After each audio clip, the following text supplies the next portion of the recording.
Are we heading for the following week at all?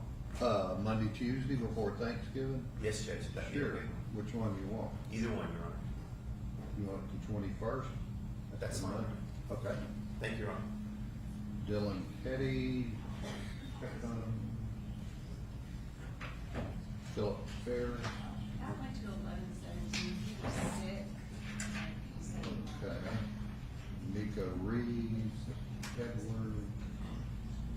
Wandia Smith. Mark that temporarily, Judge. We're gonna be passing that, but let me.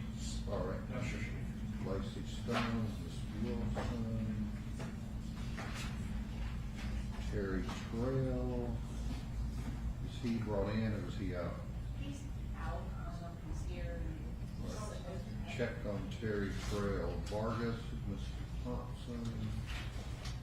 Mr. Peckinpah, Query.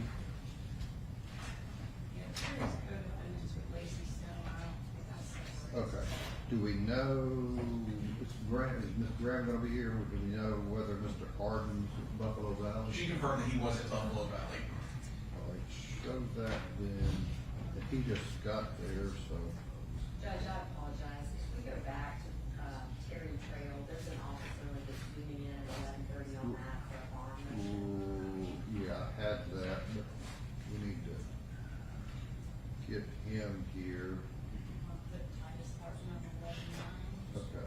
And have you checked Miss Haney about Mr. Newton? Oh, you We looked it up. see if you can contact Mr. Holliday about his appearance. Brandon Wilson, does the public defender have that, new charges? Mr. Allensworth was just here. He may have stepped out, but yes, he's gonna be. Pinkleton, Stacy's. okay. We are confident in that case. So. Ronnie Sims, it's Mr. Tate, Mr. Murphy, Blake. The state's ready on Mr. Friedman. State's ready, Your Honor. Okay, you're ready? Okay. All right, get the, okay. Wendell Russell, person, is that, Morning, Your Honor. That's for sentencing hearing. We're ready. okay. And what about Joe Visor? Good morning, Your Honor. I'm here on Mr. Visor, waiting on Kyle Parks. He'll be here at maybe 9:30. So whenever the court's ready, we're around. Okay. Or Nathan Rivers. Any word, was there an issue on federal charges? or not? Okay. Thank you. John Gasaway, Mark Ray. Oh, yeah. Yeah, I provided that same information to General King yesterday. It's an update on his health. He's been moved to NHC hospice. He's still a quadriplegic, still unable to communicate, still on a feeding tube.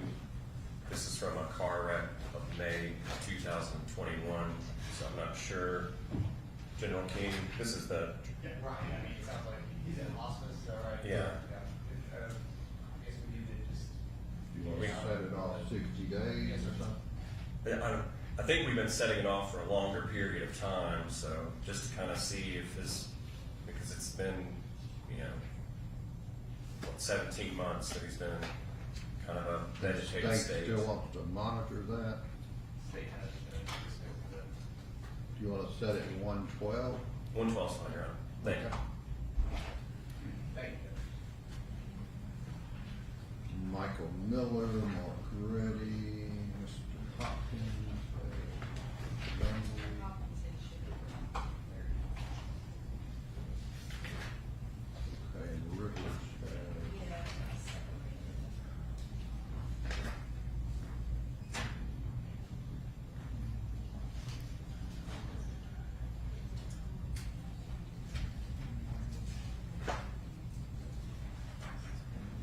and Corvado, Ms.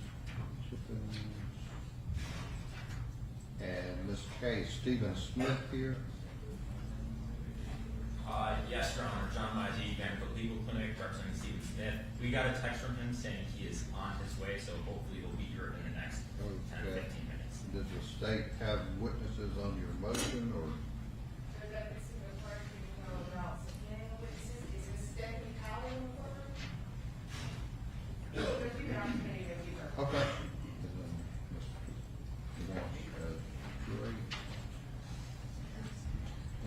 Coleman is still, that Brent School is still on.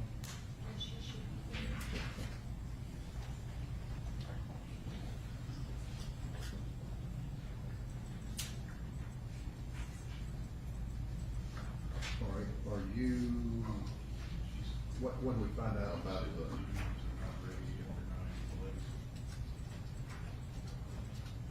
And can you, General Charles, I'm just trying to free up somebody that, lawyers that are here on Brennan, is there someone you can contact about Is- zooming in?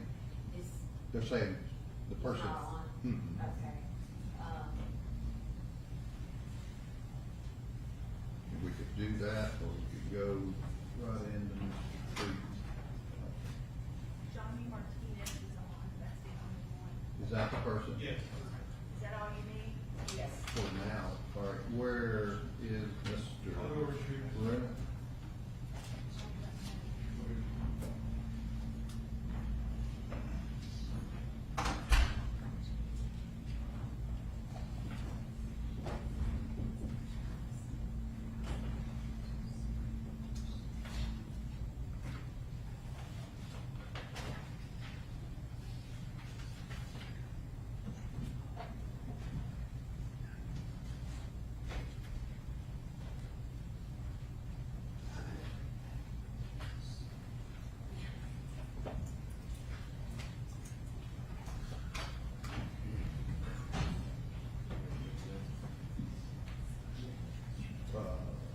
Not right this second.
You are in the meeting now.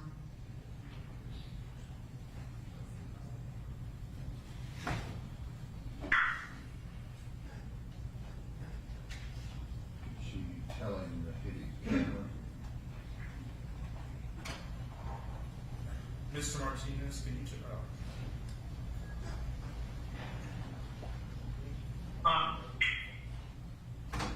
Okay, now, General Charles, this is the individual you mentioned, Johnny Martinez? Yes, sir. Mr. Martinez, can you hear me? Yes, Your Honor. Okay, now, General Charles, where are we on State versus Edward Brennan assault? Mr. Martinez, good morning. This is Jenny Charles. We spoke yesterday on the phone, and I've talked to you about your desires on the disposition of this case, and you mentioned to me that there's justice and vengeance, and you believe that to go any further with this would be the latter. And so upon an apology to you for Mr. Brennan placing his hands on you and your perceived racial profiling of you just simply doing your job, you're going to be okay with an apology. Is that correct? Yes, that's correct. All right, Mr. Brennan and Mr. Brennan's attorney are standing next to me. I'm gonna let them say a few words, and then if you would like to say anything, that's fine. And then I'm gonna go ahead and dismiss the case on the record, okay? Okay. All right, do you just want your client to? yeah, he's, Okay, go ahead, Mr. Brennan. Mr. Martinez, sorry for any misunderstanding we had, and any issues that it may have caused you. and I wish you the best. Anything to add? No, Your Honor. Do you, General Charles, want to check with Mr. Martinez about anything he wants to add? Mr. Martinez, is there anything you would like to say, any further questions, concerns you have for me before this case is dismissed? Nothing outside of, hopefully, this is, something that, will never happen again.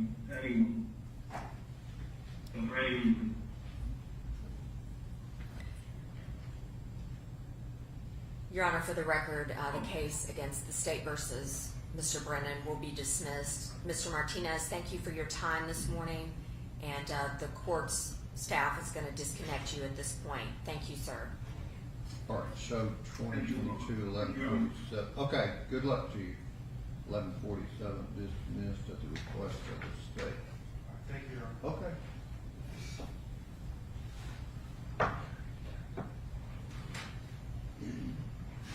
All right, let Mr. Friedman step out. Mr. Freeman.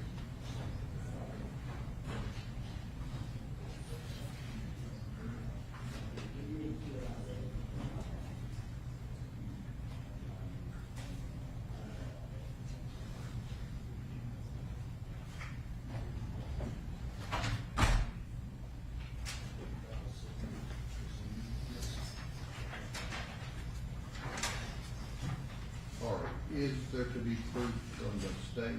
Yes, Your Honor. Precinct, let me ask this question initially. Is there, Mr. Henry, Mr. Baker, is there any issue that Mr. Friedman would be considered a range 2 offender? No, Your Honor. Okay.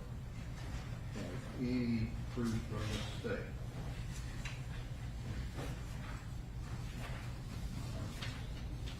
Yes, Your Honor. Initially, the state moved to introduce as a collective exhibit a copy of the pre-sentence report and the addendum prepared by Investigator Jenkins. I believe the addendum is dated September 15, 2022. That's a collective exhibit. Okay. And the state has no additional corrections or amendments beyond what's contained in the addendum. Okay. All right, give that to the clerk. And the only issue I had is I don't know if there's any personal information, social security numbers and that sort of thing, and I just asked if there are any. I don't think there are. I don't believe so. Well, you talk about Mr. Friedman? Yes, or anybody. I mean, that's the only one I could think I of. don't know that there would be, others, but yeah, his is on the second page. Okay, so that would have to be redacted, so I don't object to the document. Okay. Generally, I just. You black that out, Madam Clerk. On the second page, the social security number. I'll give it to you, Judge. Yeah, the second page. Okay. And Judge, although counsel has obviously stipulated that he is a range 2 offender, I would like to submit a certified copy of the 2 convictions that qualify him for that, count 88W 763 and his counts 1 and 2. And likewise, I believe each of those has his social security number on it, which will need to be redacted. Okay. And the state has filed a notice of enhancement factors, which certainly the court can find additional ones or find that the ones that we have filed are not applicable, but we do have proof in support of some of those enhancement factors. And General Hunter, with the court's permission, will be calling the first 2 witnesses. Okay. All right, who do you want to call? Your Honor, please, before counsel calls witness on us, just for the record, things that the general is introducing, given the objection, are they going to be marked as exhibits or what? That's what he's asked for. It's just the pre-sentence report and this addendum, some of which the information your co-counsel has corrected. Right.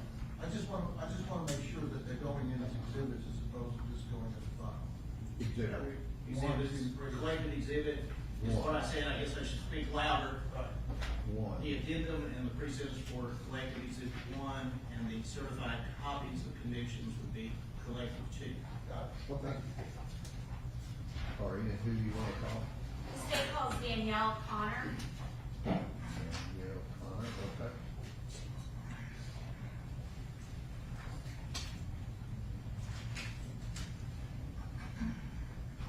Do you swear to tell the truth, so help you God?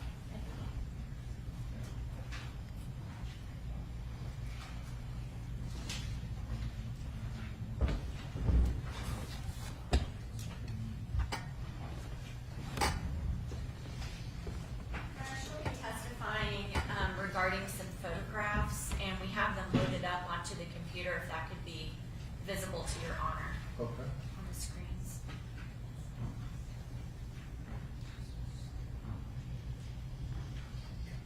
Would you please state your name? Danielle Connor. Will you spell your first and last name for the record? Danielle, Danielle, last name Connor. Where do you work? I work for the Metro Nashville Police Department. What do you do for the police department? I am a crime scene investigator. Were you working as a crime scene investigator on March 20th of 2020? Yes, I was. On that date, did you have an opportunity to go to the execution of a search warrant at 7862 Whites Creek Pike here in Nashville, Davidson County? Yes, that's correct. And when you went there, were you able to locate certain items that belonged to the defendant in this case, Mr. Alexander Friedman? That was advised may belong to him, yes. Mhm. And then after that evidence was collected, did you take it back to the police department? Yes, I did. Why was it taken back to the police department?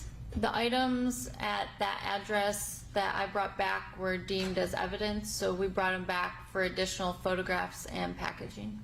Once you brought it back to the police department, were you able to take photographs of the evidence that was located? Yes, I did.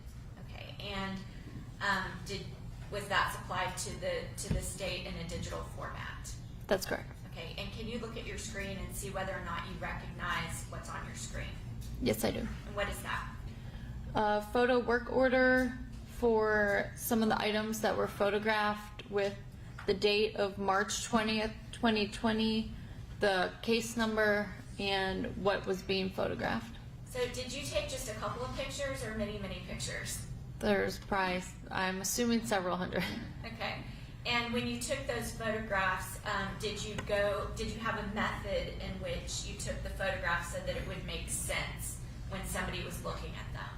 Yes, I photographed them kind of in order of how I was going through the processing of the items, which was mainly large totes. I photographed the tote and then the contents of each tote. Okay. And for each separate tote that you took pictures of, did you create one of these ID photo work orders? I believe so. Okay. And Ms. Connor, I'm just going to start going through the pictures. Some of them we'll pause on and talk about. The other ones we're just going to kind of flip through quickly, okay? Okay. Your Honor, may I ask questions from the... Sure, yeah, just From over so we here. can hear you, pull that mic over maybe depending on where you're sitting. Thank you, Your Honor. Okay, so we're starting with photograph 1, and you said that this is tote C contents. That's correct. And when you received these items of evidence where it says legal files on the top of this tote, was legal files put there by you all, or was that how you found the evidence at the Whites Creek Pike residence? The pieces of paper taped to the top saying legal files was already on there when we had located them. And I'm cycling through these. I'm moving through photograph 3, 4, 5, 6, 7.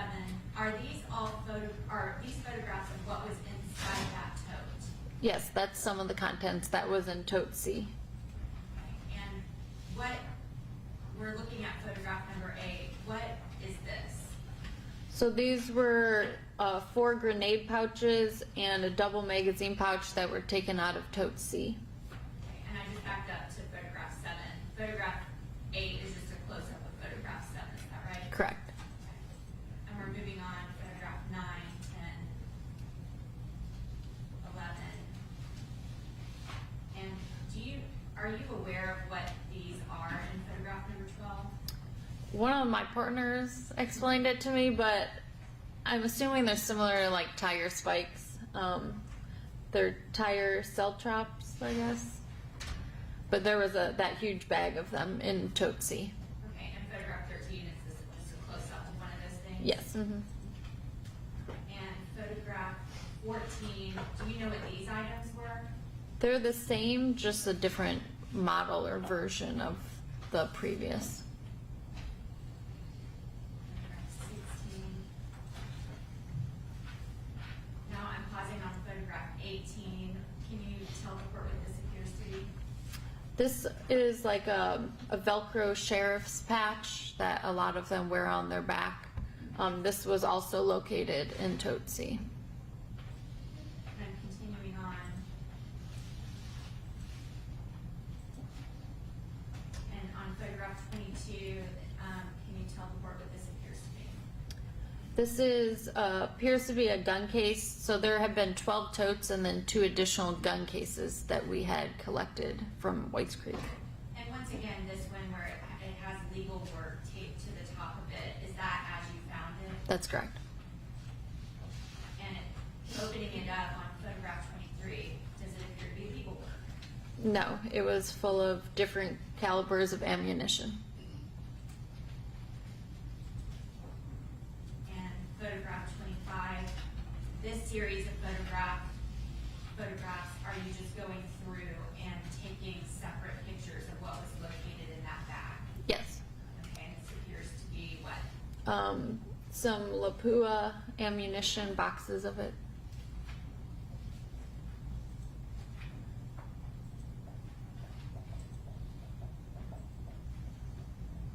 And then photograph 30. This is additional ammunition that was in that bag.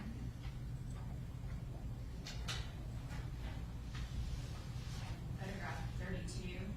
More ammunition from that gun bag.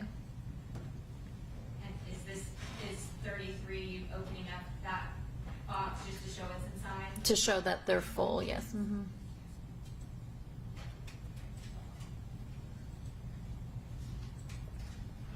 Okay, and now on photograph 37, can you tell the court what this is? This is the photo work order. The following photos will be from tote H. So separate tote. Correct. Once again, did you put the legal files on there, or was that as you found it? That's how it was found.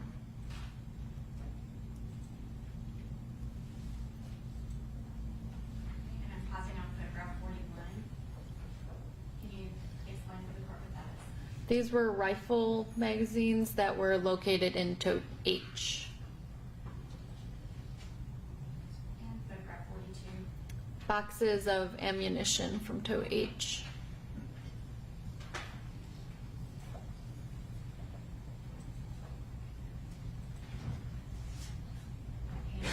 And photograph 46. Ammo box containing boxes of cartridges or ammunition from tote H. And just for the record, this is separate ammunition than the ones that we just looked at also in today. Correct. Mm-hmm.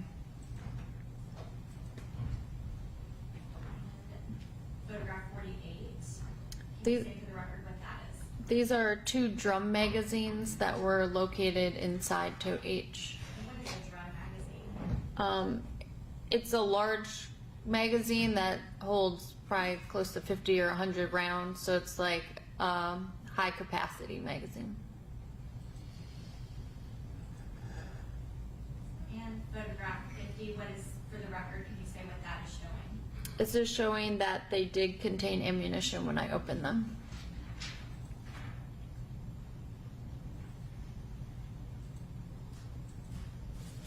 And photograph 54. This was a firearm located inside of tote H.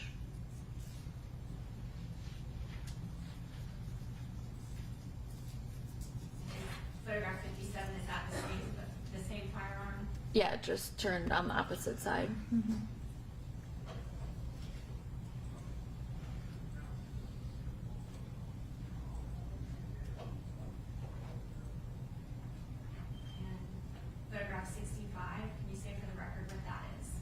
A firearm from tow H. Is that the same photograph or the same firearm that you've been looking at previously? Yes. I believe so. Yep. This will be a separate one now. And do we know that because you've labeled them separately? Yeah, so the first one was H5. This is now I labeled H6. Okay, and this is for the record photograph 70 that we're looking at here. Can you describe for the record what these are, or what this is?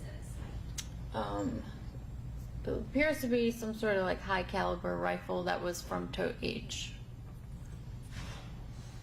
This photograph 71, same rifle? Correct. And we know that because it said H6 on it, correct? Correct. Photograph 74, also that same rifle. Correct. We ran that one quick. Can you go back about Yes. 5? I'm sorry, Judge. I'm just trying to see, right, yeah. Was the caliber, was that a 7.62 also? Do you know, ma'am? Oh, I'd have to look at my notes. there Yeah, we go. 7.62. There we go. Okay.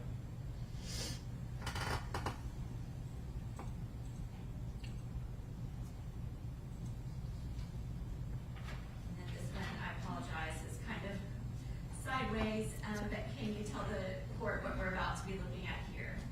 This is going to be a gun case that we had labeled as B. And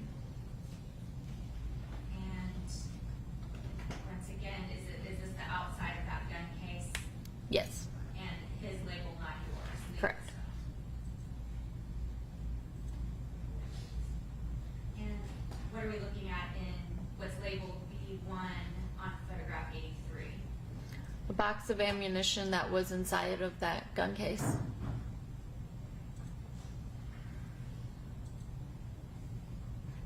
And we're looking at photograph number 85. Can you tell the court what we're looking at here? This was the firearm that was in that gun case.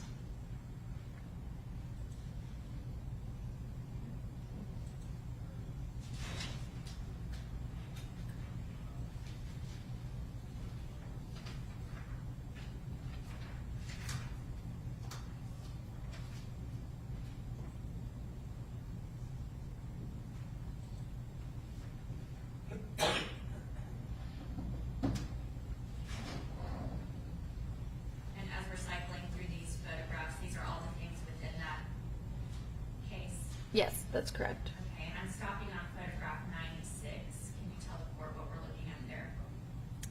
These are additional attachments for that gun that was in that case, indicating that it's a .308 caliber firearm.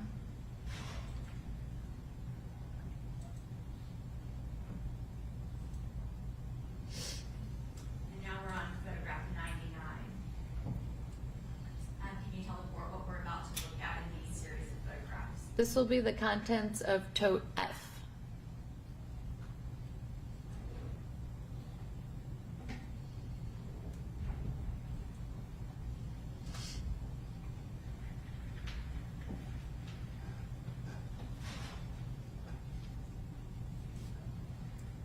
And I'm pausing on photograph 104. Can you tell the court what we're looking at here? This was a shadow box containing several different law enforcement badges.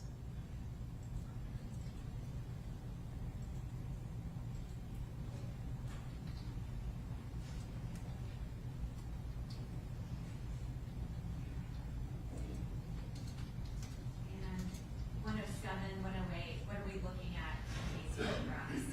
A Glock box that contained the firearm that was inside of that tote.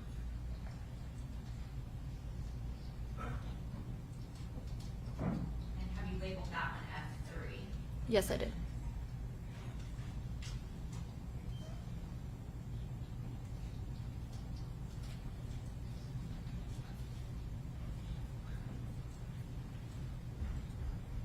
And from looking at this photograph on 114, what type of weapon is that? It's a Glock 19 Gen 4 9mm firearm.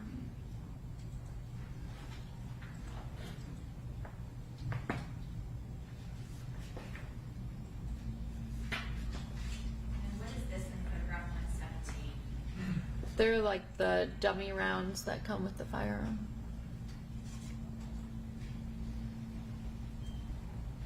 And what are we looking at in photograph 119? These are additional items that were inside of tote F. Holsters, gloves, ear protection, additional locks. I'm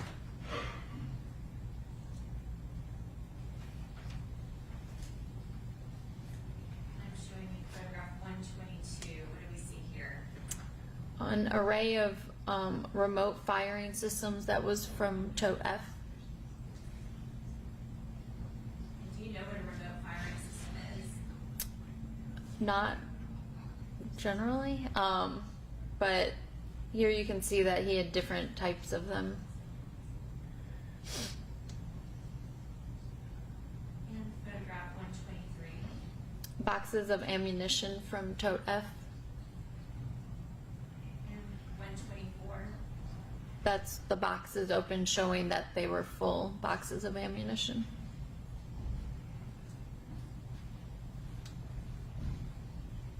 Photograph 126. A face mask that was in tote F.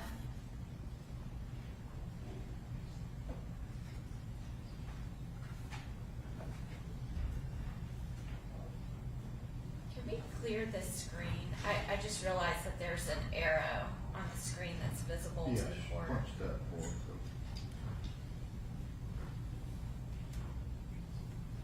I apologize for that, Your Honor. It doesn't show No, up on no. the screen I'm looking at, but I just noticed. And photograph 126, what does that appear to be? A face mask that came out of tote F. And photograph 127. Ballistic armor from tote F. And can you say for the record what ballistic armor is? It's like what police or military wear. The smaller ones are sappy plates that will go inside of the actual vest that help stop ammunition or bullets.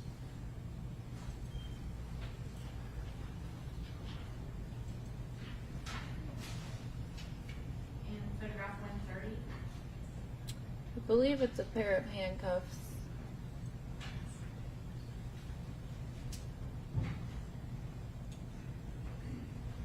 Okay, and I'm on 133. Is this a better picture of that, of what you were describing before? A cuff, yeah.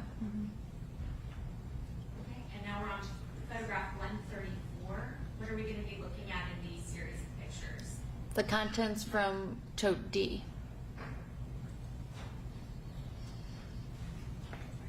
And once again, he's labeled this legal files. Correct. And on photograph 142, what are we seeing here? A Ruger 22 long rifle that came out of tote D.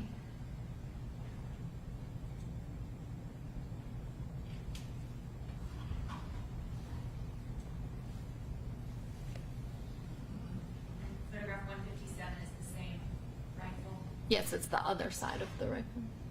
And photograph 162. Additional body armor. And photograph 167.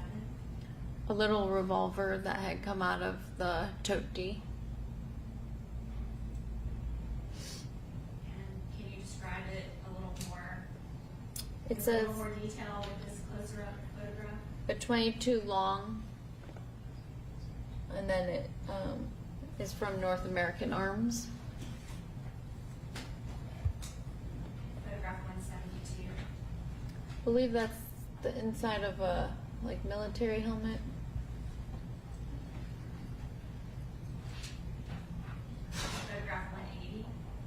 An ammo box containing boxes of ammunition.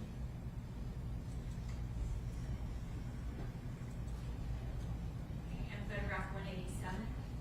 That's the ammo box with the ammunition taken out. Photograph 192. Additional little dummy or practice rounds.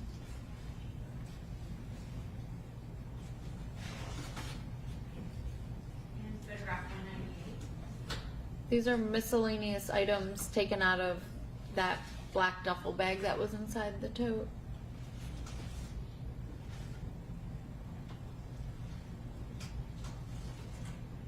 Photograph 202. Ammo box containing additional boxes of ammunition.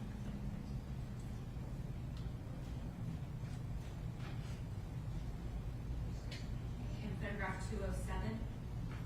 This is a Glock box that contained the firearm and additional magazines. And is this a separate firearm than one that we've seen before? Yes, this is a new one.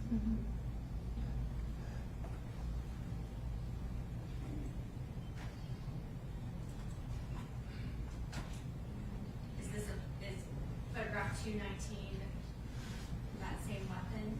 Yes, a Glock 26 firearm, 9mm.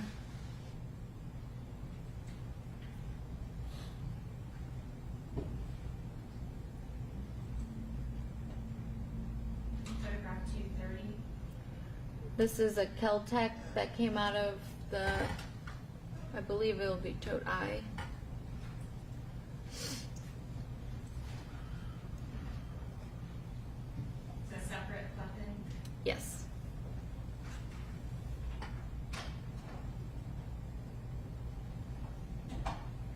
Photograph 234, is that the same Kel-Tec that you described coming out of tote I?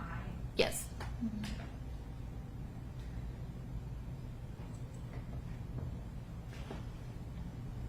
Photograph 236.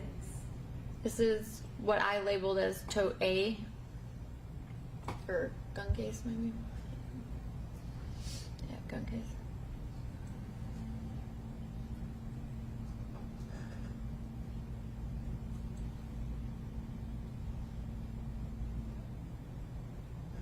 And photograph 249, what are we looking at here?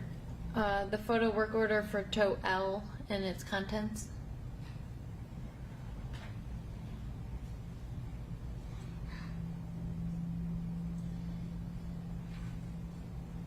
And what are we seeing in photograph 265? A firearm that came out of that tote. And photograph 271. Is a Glock 27 .40 caliber from tote L. And this is a separate weapon than we've seen before? Correct.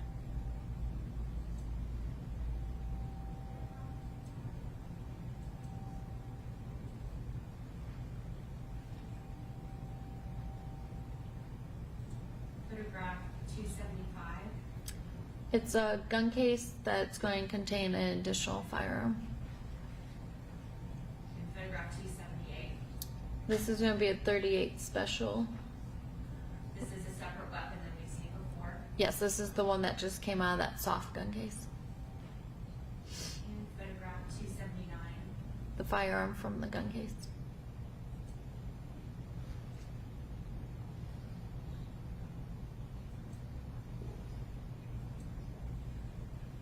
Photograph 285. Another firearm from tote L. And what type of weapon does this appear to be? More like a high caliber type rifle, whereas the one previous was a pistol. And this is also a separate weapon than ones we've seen before? Correct. And photograph 287. This is indicating the type of firearm, a Kel-Tec sub 2000.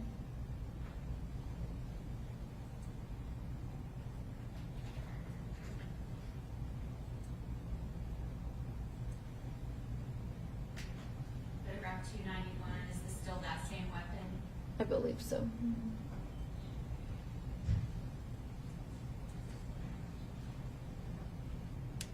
Photograph 296. A gun case inside of the tote.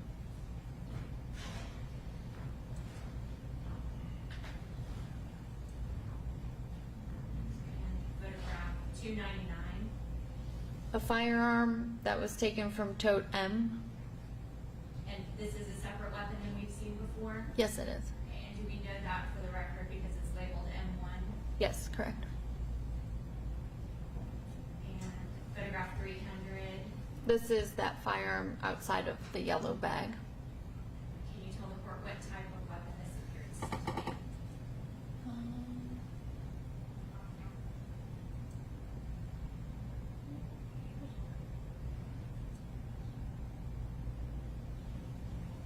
This is the 37mm launcher.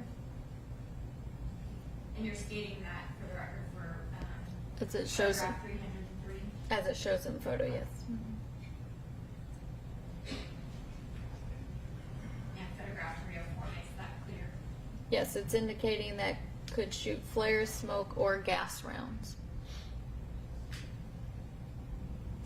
Photograph 305, This is an additional firearm from tote M. and we know that because it's labeled M2. Correct.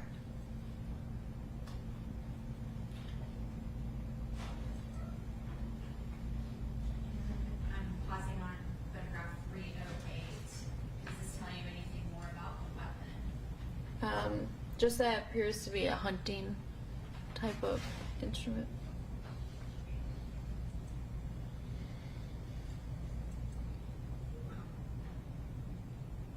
And can you tell from photograph 311 anything more about this weapon? It's a Mossberg brand firearm.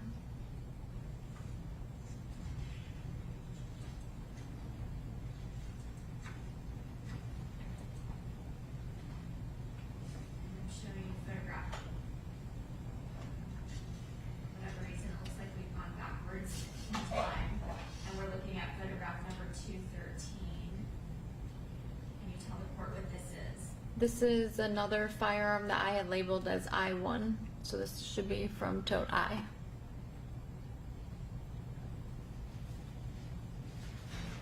And on photograph 215, was it located in this box? I believe this is going to be another one that I labeled as I2, so this will be a separate one. And on 218, can you tell the court what we're seeing here? The contents of the Glock box contain the firearm and additional magazines. This is a photograph, or on photograph number 219, can you tell the court what this is? Glock 26 9mm firearm. And photograph 220. This is the same firearm, just a close-up photograph.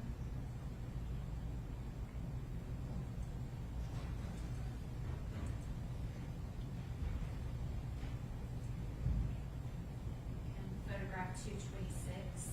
The firearm I had labeled as I3. And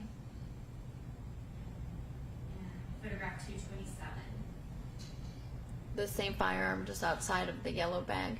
And is this a separate firearm than what we've seen so far today?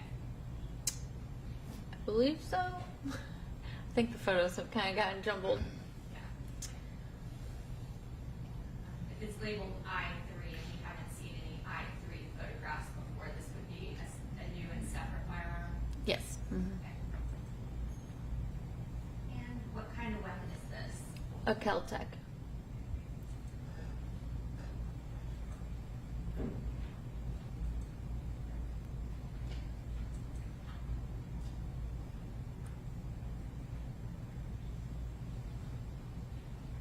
And photograph 235. The photo work order is showing that the following photos should be the contents of box A. 236. What I had labeled as box A, what also had been labeled as legal stuff. By him, or by somebody, not you. As you Correct. found it. Correct.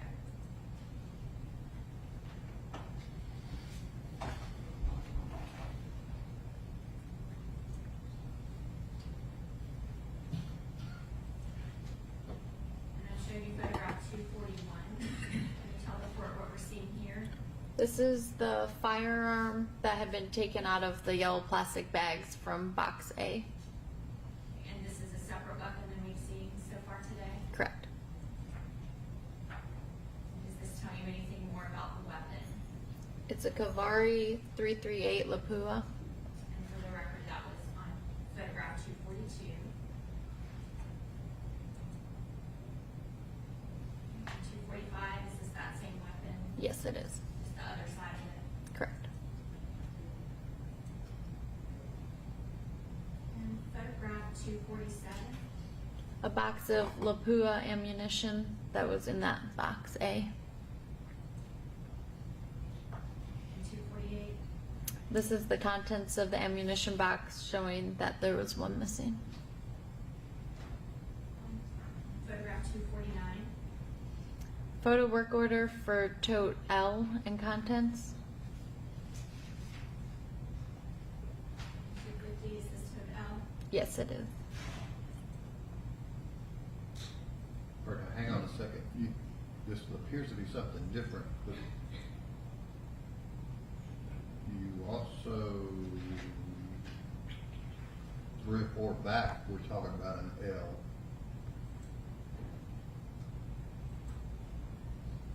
Not 3 or 4 photos, 3 or 4 totes back. Do you have 2 L's? No, I think the photos have gotten jumbled up. I think Because this says A1. yeah, I think we're now on photos we've already Okay, where? gone through. Go back one more. Photograph 249. So that tote L you've already testified about. I believe so. From some of the things from tote L have been testified about, not all of them. Okay. Okay, all right, go ahead.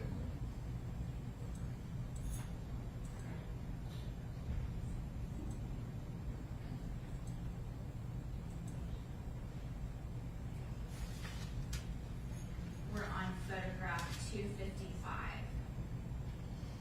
These were several different items from inside that suitcase from tote L, a high caliber or high capacity magazine down in the bottom left corner, additional pistol magazines, gloves.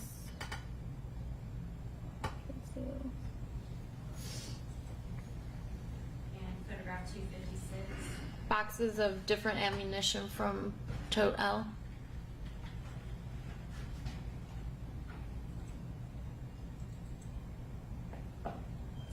Photograph 259. A Glock box that had been inside tote L that contained the firearm and additional magazines.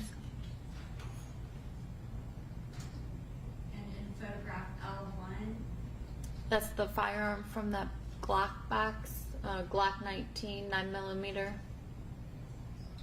And this is a separate weapon than we've seen before so far today. We have previous testimony about things that were in box L. Right. This is the first time we've seen this particular weapon. I believe so. Other Glock was a 40 caliber, that's a, Yeah, this is a 9mm.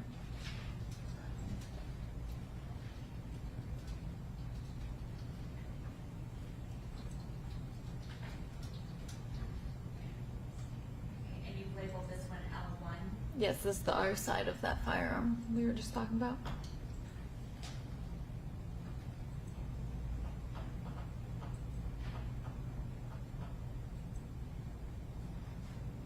And now we're looking at L2. Yes, so this is a second Glock box that was in tote L. And for the record, that was number 266. And now we're looking at photograph 267. What are we looking at here? The contents of this second Glock box from tote L.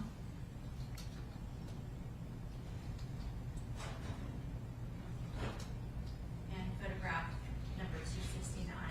The firearm from Glock box L2. And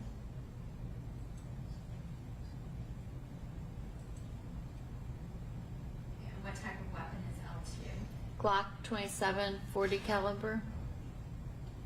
is that a different one from the other photos?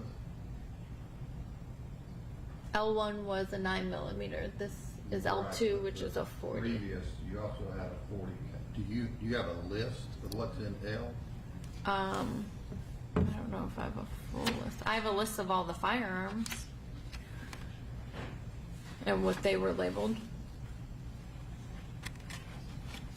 You would have B, F, D, L beside the firearms as to where they were located?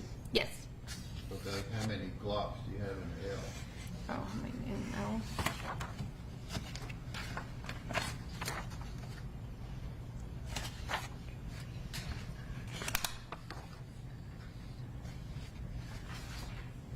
I have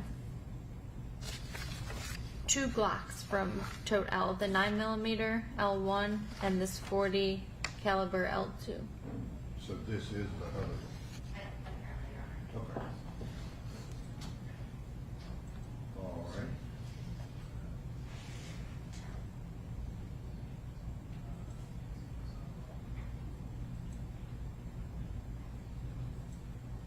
And that's the same revolver, right, from L?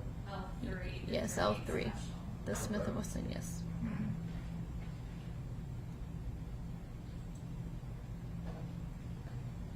And for the record, that's photograph 279.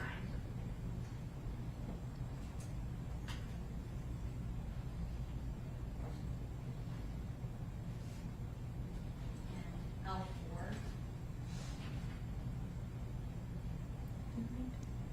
L4. The Kel-Tec sub 2000. I think we already might have seen this one.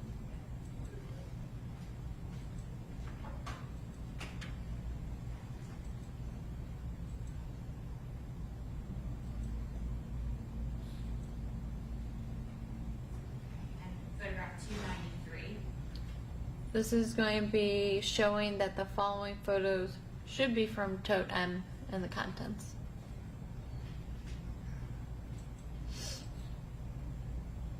And photograph 296.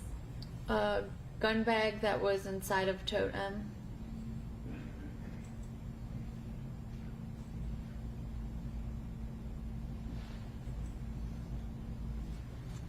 That's the launcher.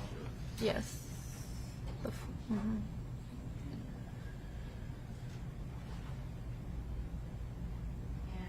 photograph 302, you've already testified about this weapon, Yeah. labeled as M1. Yes, the 37mm launcher. Mhm.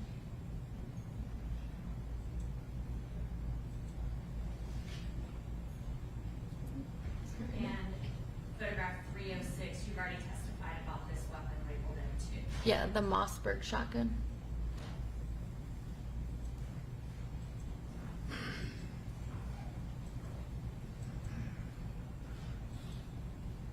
And photograph M3, can you tell the court what we're seeing here? And this is photograph 315, labeled M3. Can you say for the record what this is? This is an additional firearm or a third firearm taken from tote M. And what type of weapon is this? Another Kel-Tec firearm.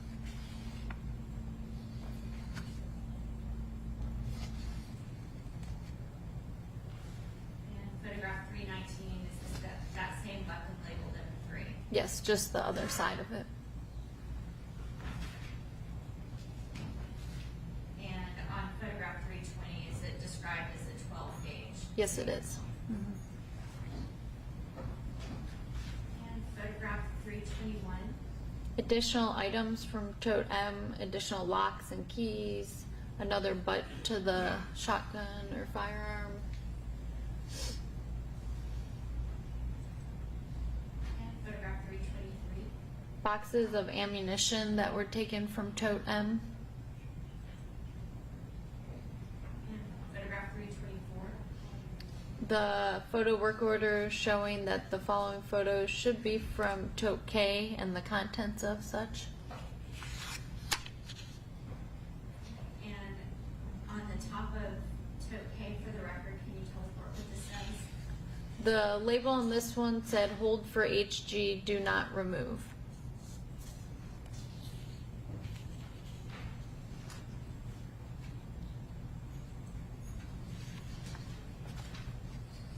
And I'm showing you photograph 330,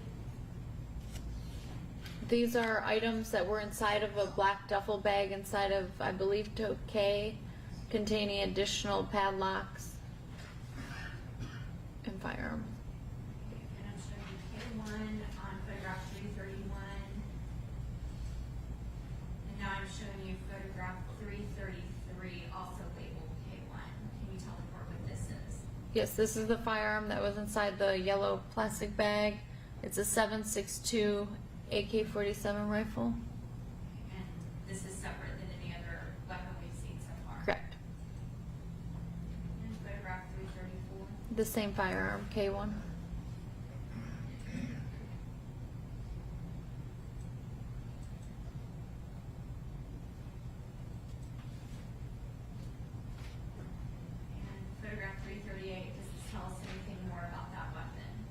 It tells the brand and then the caliber, which is a 7.62 by 39.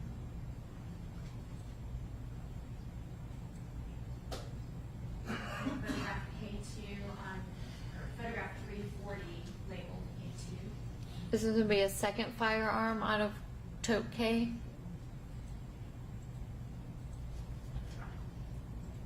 And photograph 342. That firearm outside of the yellow plastic.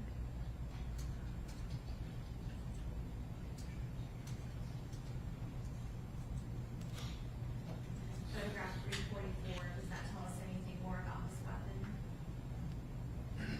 Yeah, but nothing too pertinent. This one better. This shows that this weapon also was a 7.62 by 39 by the same company. And for the record, that's photograph 348. And photograph 350. These were items also out of tote K, additional rifle magazines, locks, keys, ear protection, gloves. And photograph 351.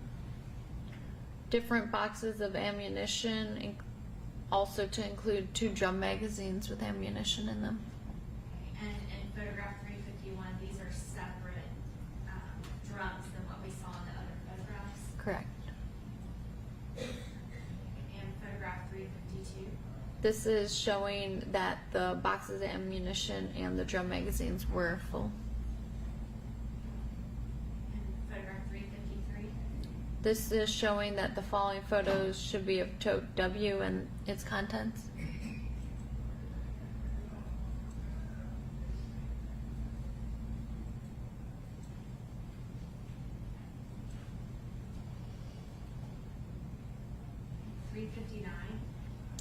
Tote W contained multiple different ballistic armor, helmets, face mask, basically tactical gear. And photograph 360. This is additional ballistic armor, including like armor, leg armor, that came out of tote W as well. And photograph 361. Is showing that the following photos should be of tote X and its contents.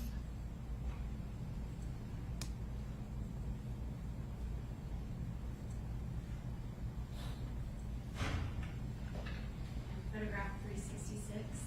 Is the contents of tote X packaged in yellow plastic, including several firearms.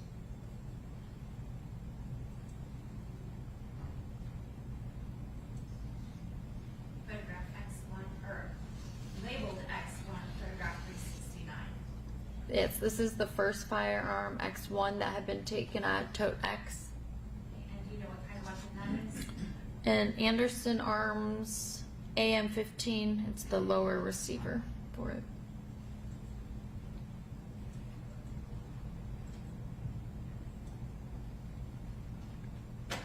Photograph 371. That same lower receiver. Photograph 372. It's indicating that it's a multi-caliber made by Anderson Manufacturing, an AM-15. Photograph 373. This is additional pieces of firearm. And 374. These are the uppers to a firearm that were taken out of the yellow plastic.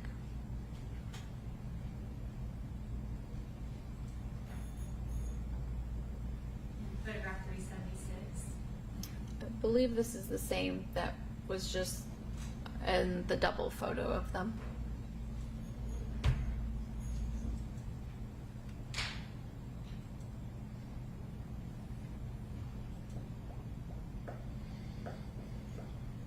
And photograph 381. These were additional items inside of tote X. Again, a pair of black gloves, ear protection, additional magazines, including high capacity magazine, additional padlocks and keys. Photograph 382. Boxes of ammunition from tote X, Photograph 383. showing that the boxes contain ammunition. Photograph 384.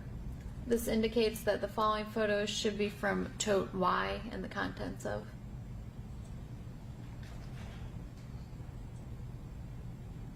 And once again, why, as you found it, was labeled legal files. Correct. And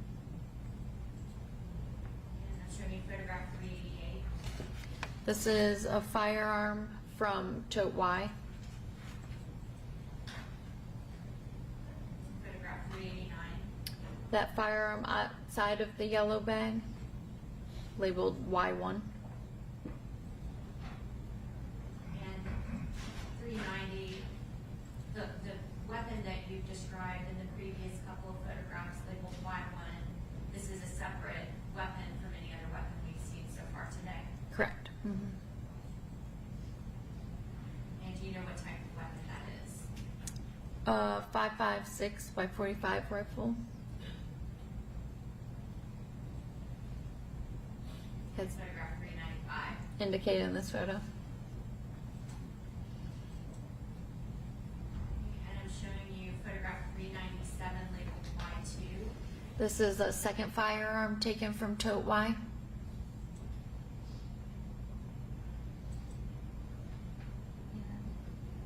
Photograph 399. This is the firearm labeled Y2, a Kel-Tec 22 caliber pistol. Separate from any other weapon we've seen so far today. Yes, correct.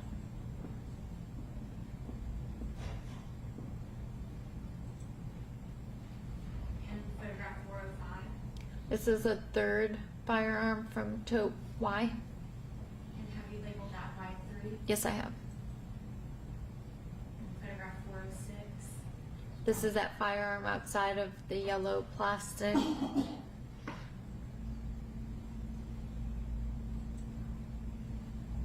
know what type of weapon this is? It's a Henry U.S. Survival AR-7 rifle, 22 long. And is that's that same weapon pictured in photograph 410? Yes.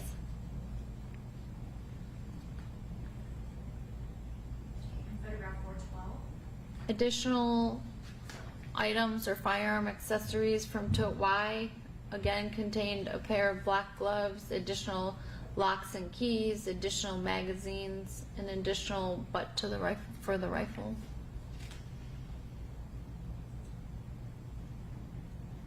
And photograph 414? Ammunition boxes taken from tote Y.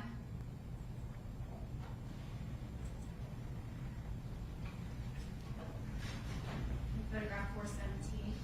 The contents of the ammunition boxes.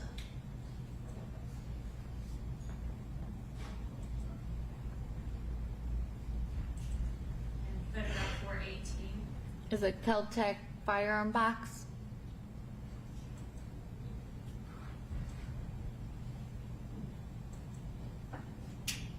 Photograph 421? The firearm box open containing magazines. And photograph 422? A black backpack from tote Y. Photograph 423? Some of the contents from the black backpack containing police Velcro patches, handcuff keys. Photograph 424? A Davidson County Sheriff's patch from the black backpack. Photograph 425? Handcuff keys. Photograph 426? Different police or law enforcement badges that were in the backpack. 427? One of the, I can't really read it, the think it says Wilson County badge. And 428. State of Tennessee corporal badge. And does that appear to be from the Department of Corrections? Yes, I believe so, yes. Mhm. Photograph 429. This is a Nashville police badge from 2011. I believe it was the flood badge edition. And 430, is that just a close-up of that same, or that same badge? Yes. Mhm. And 431, That's the backpack with the contents that we just previously seen.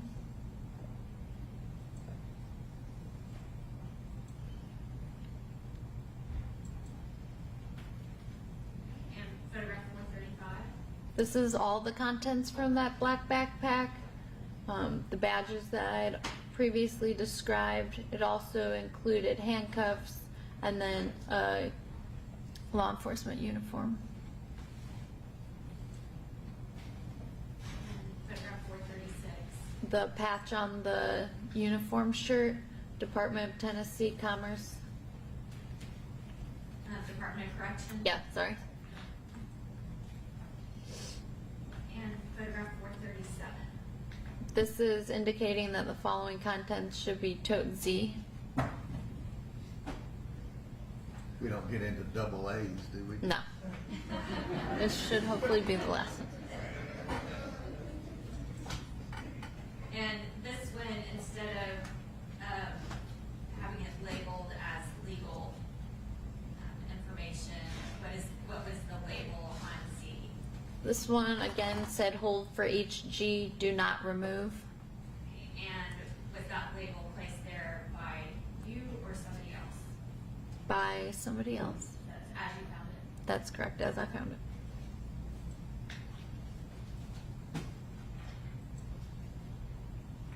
And photograph 442.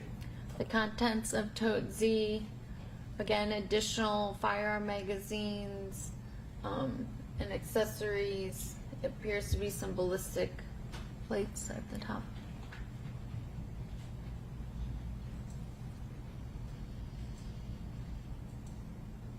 Photograph 445. Boxes of ammunition that were in tote Z. And just for the record, showing that they're full. Correct.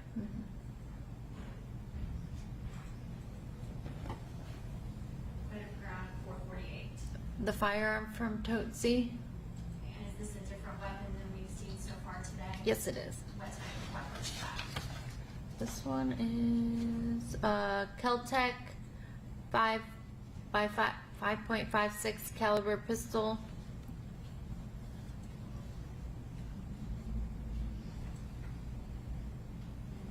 Photograph 450, that's that same weapon you just described. Yes, it is. And photograph 452, It's indicating that it's the Keltec PLR 16 5.56 millimeter.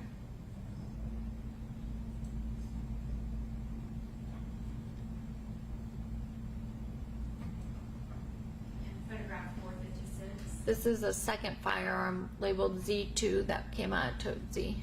different weapon than we've seen so far today. Yes, it is. What type of weapon is it? A Saber Defense XR15 5.56 caliber rifle.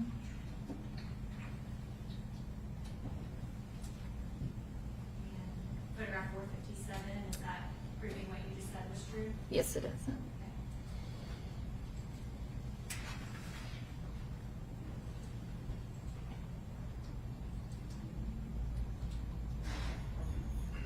And then you've got on photograph 461, can you tell the court what this means?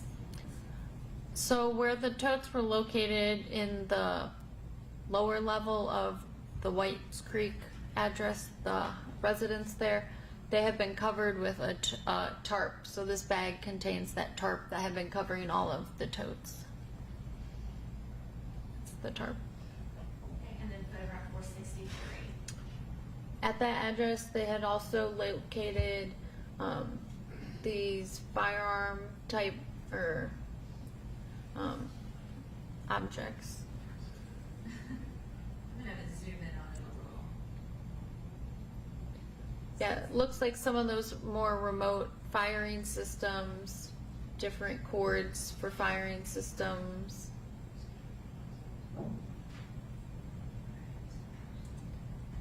Those are all the photographs you took, on that day, right? Yeah, there are multiple days. Regarding the totes. Yes. Your Honor, I would offer those photographs into evidence on this flash drive. All right, is that 3? Do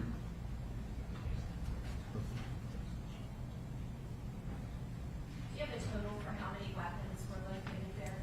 26 firearms between the 12 totes and 2 firearm cases. You counting the flare, The launcher? gas launcher as a firearm? Yes. Okay. I had 28, but go ahead. I believe they're done. Your Honor, I'll pass the witness. All right, questions on behalf of Mr. Friedman? The witness could be handed 2 documents, please. Okay.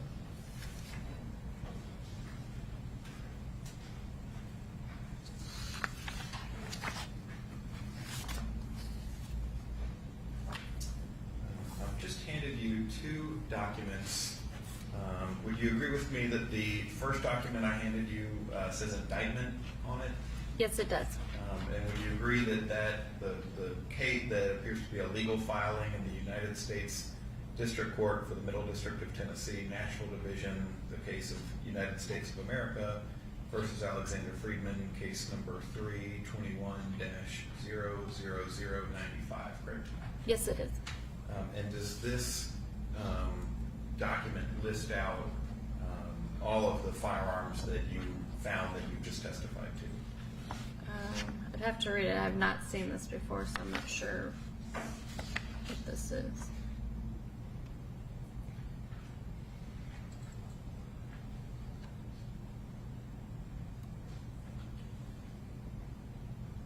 And specifically, I guess, as far as what this is, I'll suggest that this appears to charge Mr. Friedman of possessing a number of firearms, and then it lists out what those firearms are. And so I'm asking if you'd agree that the firearms listed are the same ones that you just testified about. They appear to be the same. And the second document that I handed you, would you agree that that has the same case caption at the top and then says petition to enter a plea of guilty? That's correct. And at the bottom of that page, it says filed on 8/11/22. Yes, it does. And then on the very last page, if you turn to the very last page, 5, would you agree that there is a judge's signature at the bottom of that that appears to accept the guilty plea in this document?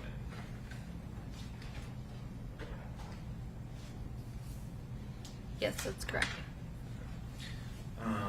If we could make those either 2 exhibits or collective exhibits, please. Mark those as 4. And the pictures that you just showed us, those are from the crates that you found at that particular house, correct? The totes, yes. And that's everything that you found in the totes? Yes. Would you agree that there was no sort of manifesto or any documents in there written by Mr. Friedman or anybody else? Not that I had seen. And there were no plans or maps or any written documentation in there that would indicate any sort of intent about anything? True? The only written was a list of the firearms. Just a moment.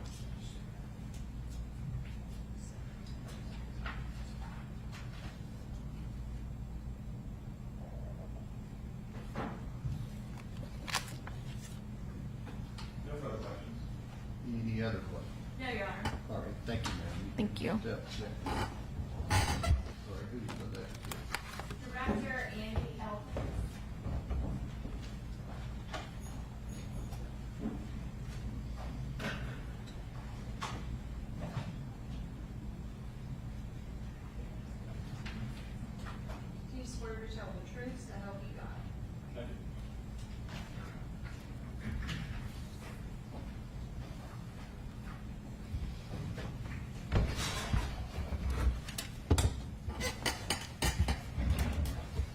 Would you please state your name and spell your first name and last name for the record? It's Kenneth Elkins, Kenneth Elkins. And just so I don't look silly, you sometimes go by Andy, right? I do. Okay. Can you tell the court what you do for a living?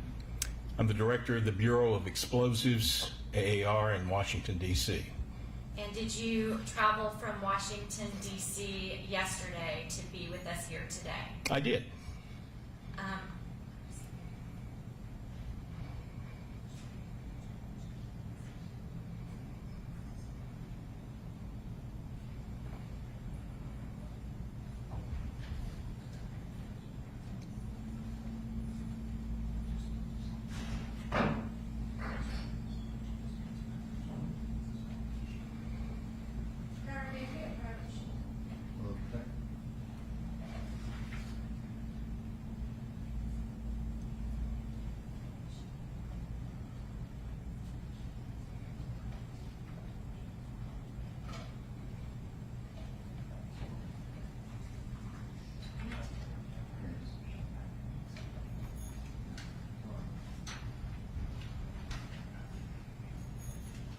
I meant to do this right before I called him, but I forgot.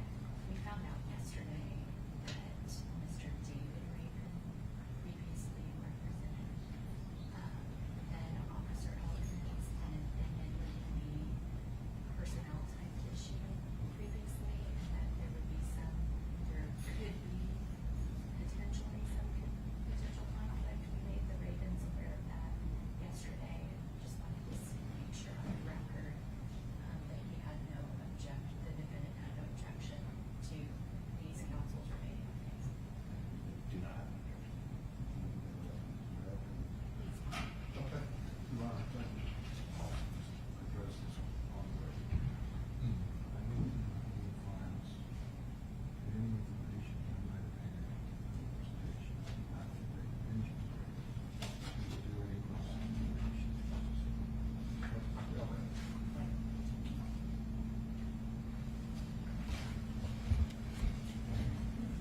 All right. Sorry about that, Director Elkins. Morning. Just briefly, can you tell us what you do in your job currently? Like what role you play? The Director of Hazmat Compliance for the BOE and the... Consider it a role, but. Or what job he does? Okay. The AAR, the Association of American Railroads, and the BOE are primarily responsible for the safe transportation of hazardous materials, explosives, and/or hazardous materials that are moved by rail in North America. Our jurisdiction includes Canada, North America, and into Mexico. Prior to doing that, the job that you're currently doing, did you used to work for the Metro Nashville Police Department? I did, 27 years. Okay, and what did you do for the Metro Nashville Police Department? Initially, I was assigned as a patrol officer, training officer, or master patrol officer. The last long portion of my career, I was assigned to the Special Operations Division, ECS, Emergency Contingency Section. And were you working as a Metro Nashville Police Department officer on May 24th, 1991? I was. On that day, did you have the opportunity to come into contact with the defendant, Alexander Friedman? I did. Can you tell the court how you came into contact with him? I can. We received a dispatch call. I was assigned to the patrol division at the time. We received a dispatch call about a shoplifter at, I believe it's 200 South Gallatin Road at Kroger's in the Madison area. While en route to the response to that call, we received updated information that the suspect had fled the scene, had potentially produced a weapon, and fled from the civilians that were detaining him at the store. Case ended up that the suspect had been followed by Kroger's employees and had apparently lost control of his vehicle somewhere around I-65 and I-24. We were redirected to that location. When we arrived at that location, the civilians had already taken the defendant seated beside counsel in custody. The information that was given to us on the scene was that there had been a revolver that had been pulled on the store manager. The store manager had, and the civilian that was with the store manager at the time had taken custody of that weapon at the time. And at that time, we took him into custody, myself and the other officers that had responded to the incident of the actual accident where the suspect was taken. Okay, and just follow up on that a little bit. You indicated that the suspect you were talking about is seated next to counsel. Can you point that person out and say where they are and what they're wearing? Immediately beside defense counsel in the blue shirt and the white mask. Your Honor, may the record reflect he's identified the defendant, Alexander Friedman. Okay. And just clarifying what you had testified before, you said that the subject had pulled out a revolver and pointed it at somebody. When you say the subject, is that the same person that you just identified? Yes. Okay. And do you know where that weapon was pulled? Was it back at the Kroger or was it at the crash scene? It's actually Kroger initially. The weapon was introduced into that scenario by the defendant and subsequently allowed him to escape from the custody. Okay. So after he escaped their custody at the Kroger, went on this chase in a car and had the wreck, you arrived on the scene? Yes, ma'am. Okay. Can you tell the court what happened at that point? With that point, we had several different situations. We had a motor vehicle involved in an incident. We had a potentially armed subject at the time. We had civilians. So what we did is we started processing initially the scene, took the subject, Mr. Friedman, into custody, did a search incident to the arrest, and placed him in handcuffs, put him back into the patrol car for transportation back to the Krogers. Inside of the vehicle, there were several items that had been identified by the store management and the other civilian that was on the scene as belonging to Krogers and possibly other stores. So it merited further investigation on our part. So we transported the subject back to Krogers to continue our investigation. Okay. And what was the result of that investigation?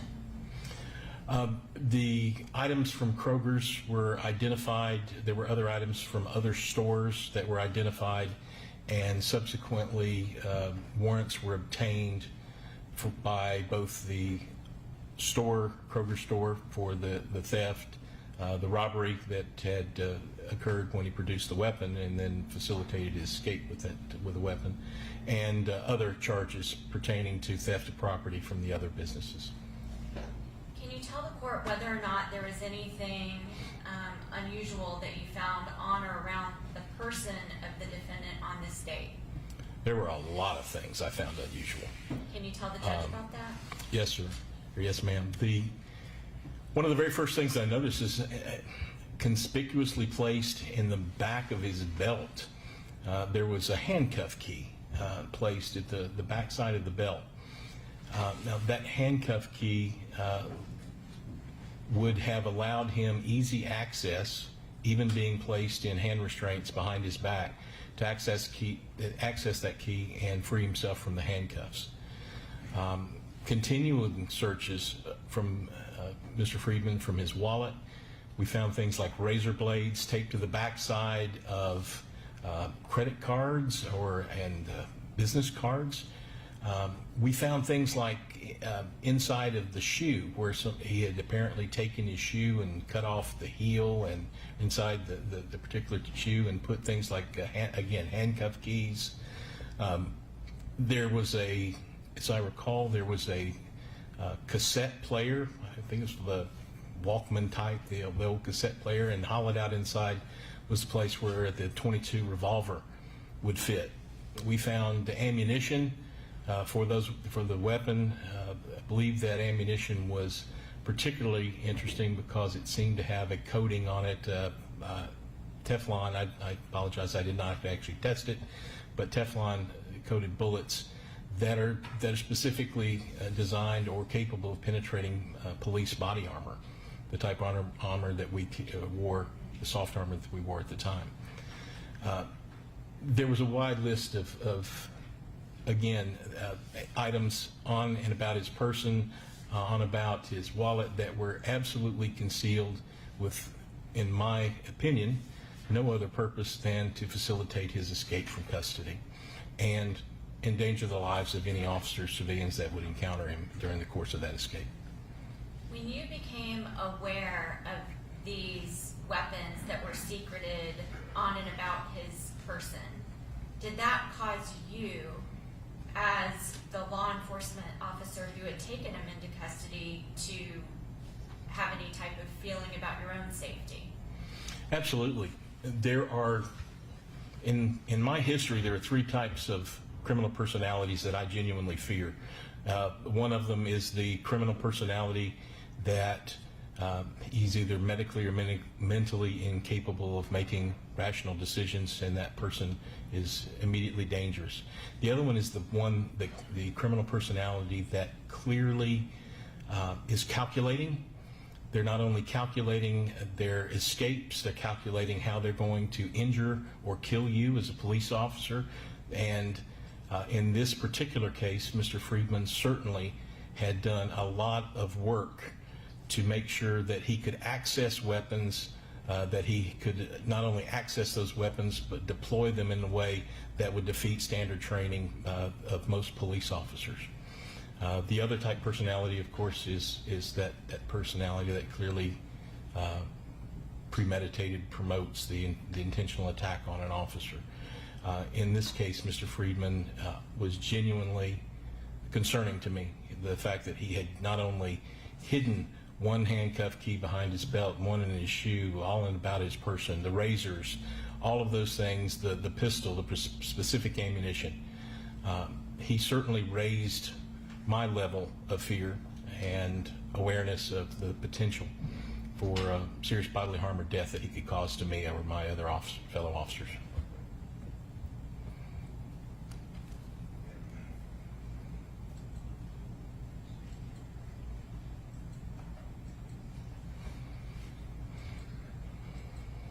Those are my questions. Any questions on behalf of Mr. Friedman? So these events happened over 30 years ago, correct? Yes, sir. And if you're going to ask me what I had for breakfast or the weather that day, I can't tell you. I was not going to ask you that, but thank you for volunteering. Do you know that Mr. Friedman was 21 years old at that time? I do, on or about that age, yes. And it was in 1991, I think we said. Yes, it was. I found an old news article in the Tennessean where you were interviewed about all of this. Do you remember talking to the Tennessean? I remember the article, yes. I noticed in there it said that police searched him 4 times between the crash scene and the sheriff's department, each time finding another weapon. Do you remember that being the case? I remember that every time we find something, we'd look a little harder, both at the crash scene, back at the scene before we put him in a car, and anytime you take a suspect into custody, if he's handed to me, I'll research him again before I put him in my car. So the article may say 4 times. I would say it was probably more than that, because every time we moved him from point A to the next point to the next point, he was meticulously and carefully checked to make sure that his restraints were still functional and that he was searched. I think that's kind of what I'm getting at. I mean, you'd agree that there was gaps between these searches, multiple searches, and then time between each of those searches where you're not actively searching him. And he was, I mean, is that true? Yes, and again, this crime scene extended from the initial point at Kroger's, the 200 South Gallatin Road, down the highway to the accident scene, and then back again, and each time putting the defendant into the police vehicle, transporting him, moving, and every time he was moved, again, opportunities to make sure that we had not missed anything. Other officers making sure, and when we turned him over to the custody, I'm not sure if you're familiar with the old jail system, but when we walked in the front door of the headquarters base in the night court, there wasn't a nice sally port in a clear area, and we didn't have the nice processing areas for turning over, prisoners to the sheriff's department. So, and again, he was searched thoroughly inside the jail by other people when we removed him from custody. So you'd agree with me that after you searched him the first time, he still had other weapons and things on him that were not discovered until later on in that process, correct? Yes. And you'd agree with me that he never used any of those weapons on you or other officers during that time before you found them, did he? I'd agree that I never gave him the chance. But he had them on him and you didn't find them, did you?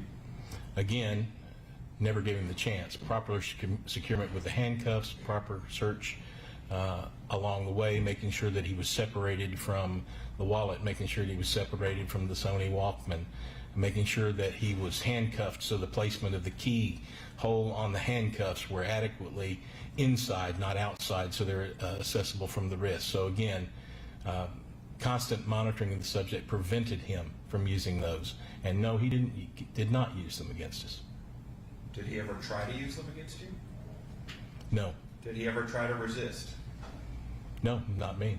Did he ever try to keep you from searching him, pulling away, running away, anything like that once you had him? No, he didn't.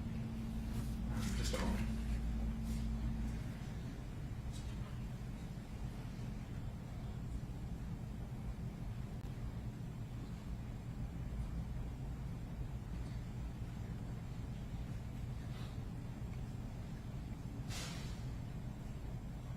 Nothing further.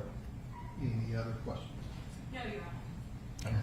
All right, Thanks. Honor, good to be in your court, sir. good to see you. Any further proof from the state? Yes, Your Honor, state would call Sheriff Hall.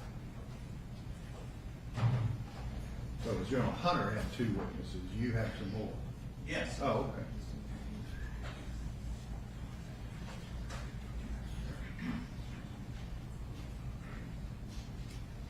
Hey, Tommy, see what he's here. Raise your right hand and be sworn. Do you swear to tell the truth, so help you God? I do.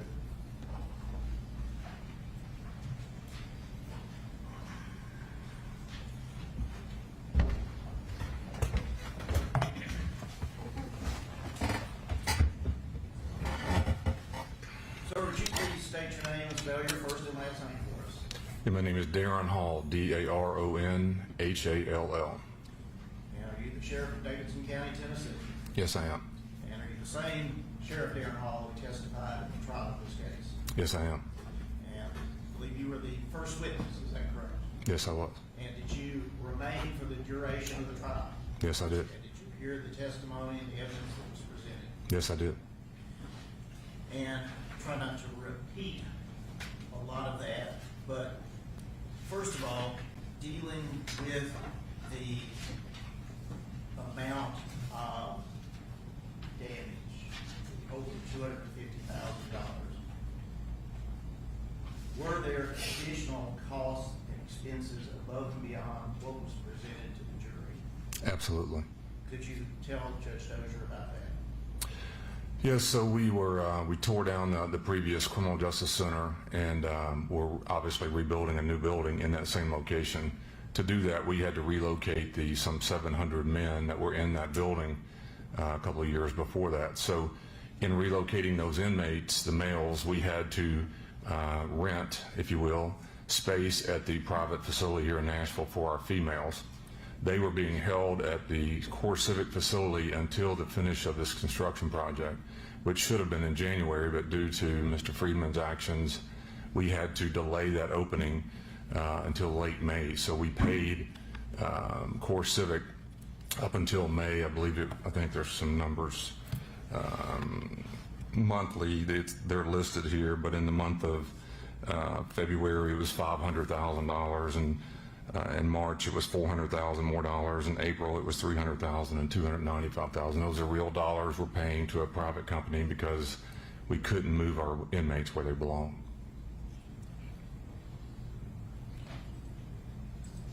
So doing the math, 500,000, 400,000, 300,000, that's 1.2 million, and another 295,000, 1.495 additional dollars, $1 billion.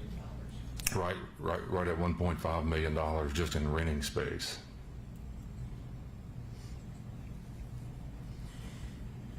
And then we talked about during the trial, to some extent, the number and placement of the video cameras and when they went online.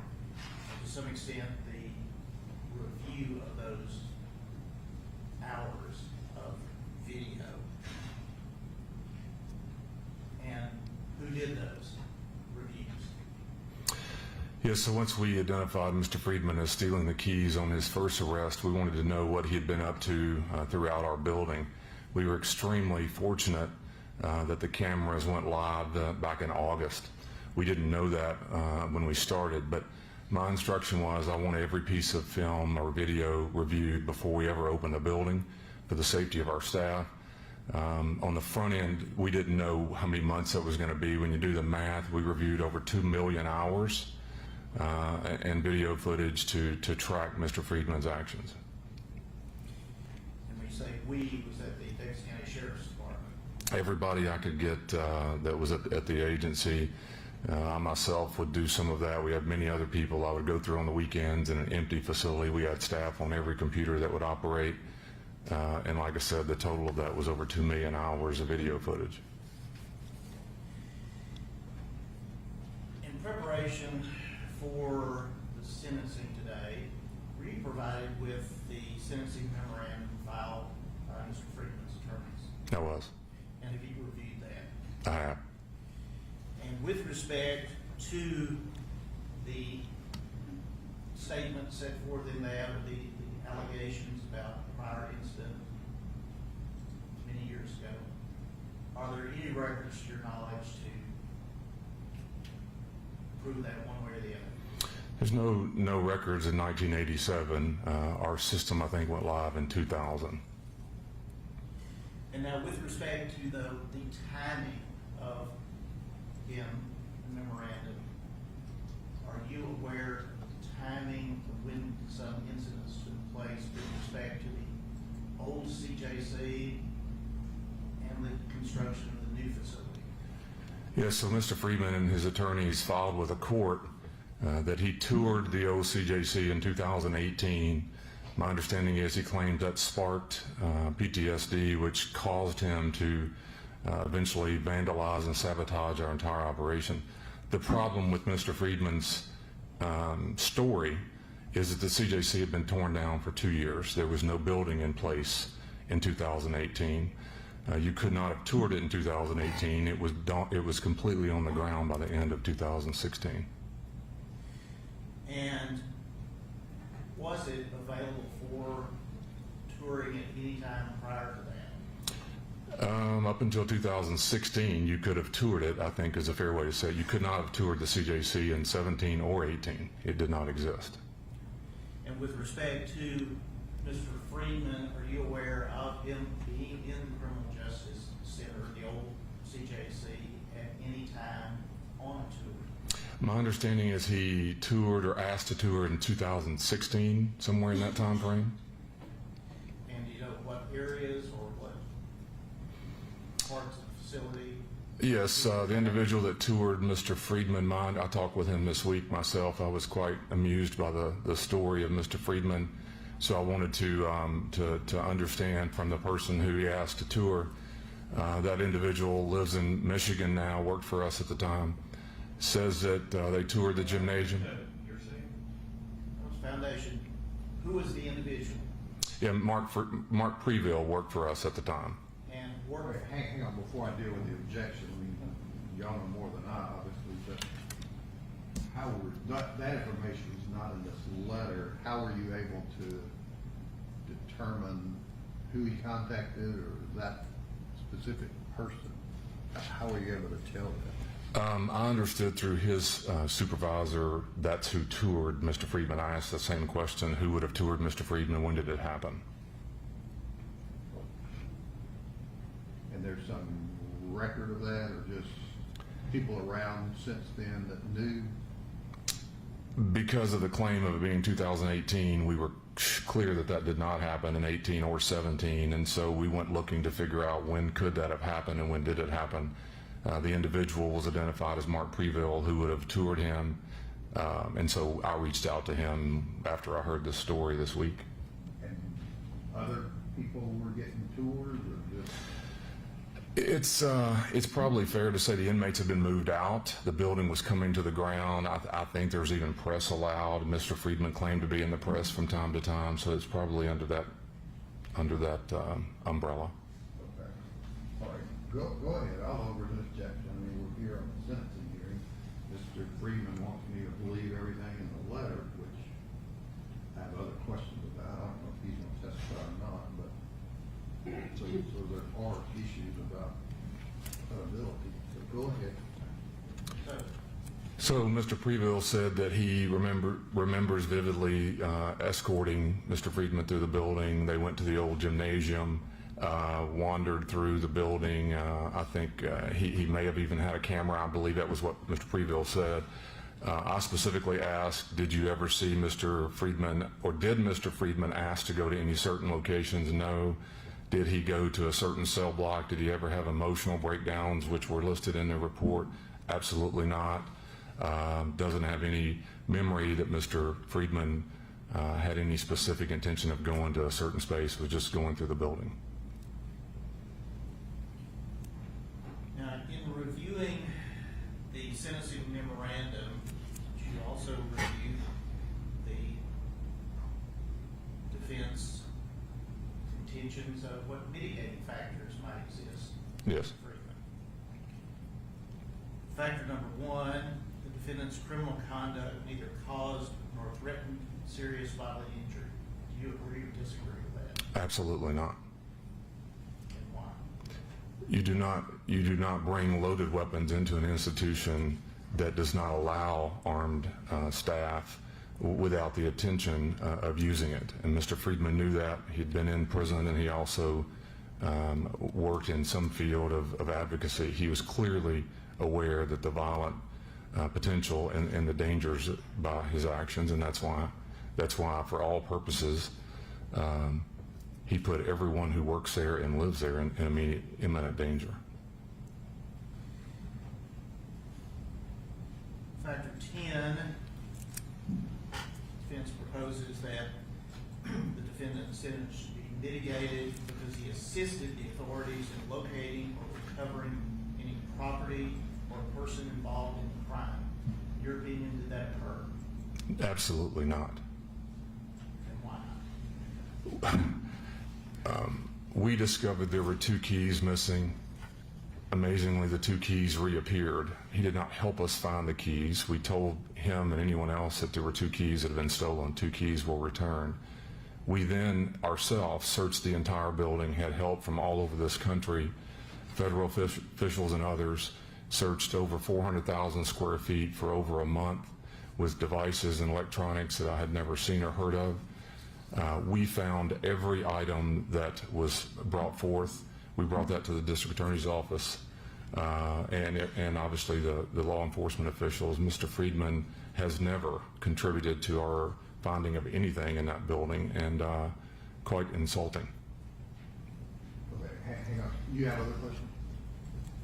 Yes. Before you leave that, but he says after discovery, after seeing Investigator Ford's report from his attorney, so long after your search, after the indictment discovery process, I learned for the first time from this Investigator Ford report that some contraband on the list I had provided was apparently not located, and in fact had remained in the jail for 2.5 years. So I directed my attorneys to inform the state about still present items so they could be removed. That happened. That has not happened to my knowledge. I know nothing about that. That happened. Judge, they tendered that as a profit, which the state was not willing to accept. Okay, but have you found any items that were in the new downtown detention center for 2.5 years that you didn't find back in 2020? Absolutely not. Okay. And prior to the trial of this case, did Mr. Friedman assist assist in recovering any of the items? Absolutely not. Was there, on that issue, I know what Mr. Hall said, but you said there was a proffer. He does mention that as well, use community, but was Sheriff Hall given any list from your office? We've discussed, yes, Your Honor, about that would not be any extent, the idea of any exchange or any consideration. We're willing. Okay, all I'm asking is, was an additional list that the extensive search over a month didn't uncover, was there an extra list whereby the sheriff went back to make sure something else wasn't located? No, Your Honor. You weren't ever given a list. I was given a list that we'd already found. So there was nothing new, nor did we go searching. He, Mr. Friedman, saying he realized through discovery, oh my goodness, y'all haven't found everything. That's not true. And I would say it had to do with clothing, perhaps money, other items that. Nothing else was found from the information you gathered from the DA's office. That's right. Whatever was on the list, we've never found it. Everything we brought forward, we found ourselves, was not a part of any list that he provided. Okay. But it certainly, I'm not trying to say he did not provide these. Just didn't leave anything. Correct, that's the state's position. Okay. But Mr. Friedman says that in fact had remained in the jail for 2.5 years. Nothing, again, just nothing was found after your extensive search. We've not found anything that was provided on the list. Okay. Go ahead. I think the point, Sheriff, is the representative of Metropolitan Nashville government. Do you have a statement that you would like to make to the judge with respect to your sentiments about sentencing? Yes, if it's okay, I'd like to read it. Sure. So as a person who spent 35 years believing the criminal justice system should provide opportunities and second chances, I stand before the court today asking for neither. Alex Friedman betrayed the trust of our system, tarnished the reputation of advocates, and put our entire community in jeopardy. Alex Friedman has had second chances and deserves no more. He has never taken responsibility for his actions and always portrays himself as the victim. As we sit here today, he has found a way to make it about him. His outlandish, sensational story filed with the court recently is just another trick of this narcissist. Alex claimed his PTSD, which drove him to plant weapons in the downtown detention center, was sparked during a tour of the Criminal Justice Center in 2018. Not only is this story false, but it can't be true. The Criminal Justice Center was demolished 2 years prior to that. Moreover, in this very courtroom, it was proven that Alex wrote a check in 2015 to begin planning this horrific plot. Additionally, Friedman continues to wallow in his own self-pity by describing himself as a victim of a gunshot wound. He leaves out that while he was robbing an innocent store, attempting to murder the store owner by shooting at him 6 times, the man returns fire, hitting him once in the hand. He then violates his probation with a new arrest and sent to prison. He chose to blame the system, constantly challenging the rules, procedures, ignoring his own shortcomings and his own responsibilities. Once released from prison, he made a living finding fault with everyone else. Most believe he had changed his life for the better. We now know that was a lie. Hiding behind his newly created persona, he championed safe prisons and jails, maintaining self-righteous indignation. He continued to find fault with corrections systems both here and nationally, continuing his fabricated passion for institutional safety, all the while devising a horrific, evil plan inside our downtown detention center. Once arrested for the DDC crimes, Friedman returns to the role as a victim. It can't be his fault. He is a malignant narcissist. To add insult to injury, for the real victims of this crime, he claims to have helped in locating and recovering the planted deadly weapons, This too is completely false. Another ridiculous claim is that he hid in the facility the guns to protect himself if he ever came back to jail. In reality, his plan was to come back to jail and use the guns. Furthermore, the fact that he was caught with 20 plus additional weapons, including assault weapons, launchers, hand weapons, clearly demonstrates he had much more than just introducing those guns in our facilities. Alex Friedman is no victim, and not one person should believe this legal Hail Mary. I stand here today representing the real victims of this crime, the men and women of the Davidson County Sheriff's Office. Most would never consider working in the field of corrections. Beyond being undervalued and thankless, it's a dangerous job. The thought of working inside a correctional facility when the inmates outnumber you 60 to 1 is daunting and not for the faint of heart. The risk associated with a correctional officer's job on a daily basis far exceed the traditional work environment. But to introduce deadly weapons such as guns and knives, saw blades to be used against the men and women who work there is unimaginable. Upon discovering Alex Friedman was a person who stole the DDC keys and was seen throughout the facility in disguise, I knew there was something much more to discover. Even so, on February 10th, 2020, when I saw guns being removed from the jail walls, I was outraged. This emotion transitioned into determination. I was first committed to ensuring our staff had a safe place to go to work, and now I'm committed to seeing justice served. I know what a loaded firearm would do in our facilities. I know what damage, destruction, and death it would cause. What would happen to the officers who are not armed? What would happen to the inmates who we are sworn to protect? As far as I'm concerned, I stand here today representing the many lives that were going to be lost. Alex Friedman does not deserve a break because we exposed his plan. I have been asked many times, what was his plan? We will never know, and we should never believe him. What I know is that lives were going to be lost. From a legal perspective, I now fully understand why the District Attorney's Office chose to prosecute Friedman for vandalism. My concern has been the community would not completely understand the seriousness of his actions. His conviction for a Class A felony vandalism carries a sentence of 25 to 40 years. There is not a person ever who more deserves the maximum sentence for this charge than Alexander Friedman. On behalf of the men and women who work for the Davidson County Sheriff's Office, I beg this court to serve justice. No further questions. Question on behalf of Mr. Freeman.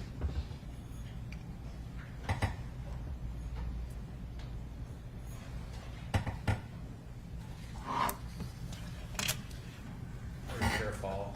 Do you want water? You got some bills. Thank you. You talked a little bit earlier in your testimony about the money paid and financial loss and that sort of thing. Was there any insurance coverage to the county or the sheriff's office involved? I'm not aware of that. I believe there was some discussion early on about insurance and or contract, but I'm not clear about that. Okay. I found an email where I guess Linda Griffin and John Ford were emailing about the insurance company wanting to know or confirm that Mr. Freeman didn't work for any contractors. So it sounds like there was at least talk of insurance claims being made. True? I remember early on, I think Metro had a new finance director. Thank you very much. A finance director who was exploring that, but I honestly don't know what happened after that. Okay. Is it possible that insurance did reimburse Metro for some of the financial loss? I think I would have heard that it ever happened, but I mean, it's possible. I guess there's a lot of possibilities. Okay. But you don't? I don't know either way. Okay. I also found the trial, there was a lot of discussion about keys and locks and how many needed to be redone and whether the whole facility needed to be rekeyed. Are you aware that two proposals were made by the contractor that did the keys? One was for all the keys and one was just for the GM keys. Do you know that that two different proposals were made? I don't, but I know my instruction from the beginning was all keys. Okay, so do you know, do you have any idea why that would have been solicited for two proposals? Not really. I don't know why. Do you know who would have been in charge of that, or where that would have come from? I don't. I know the decision was mine. It was mine from the beginning, and I said all.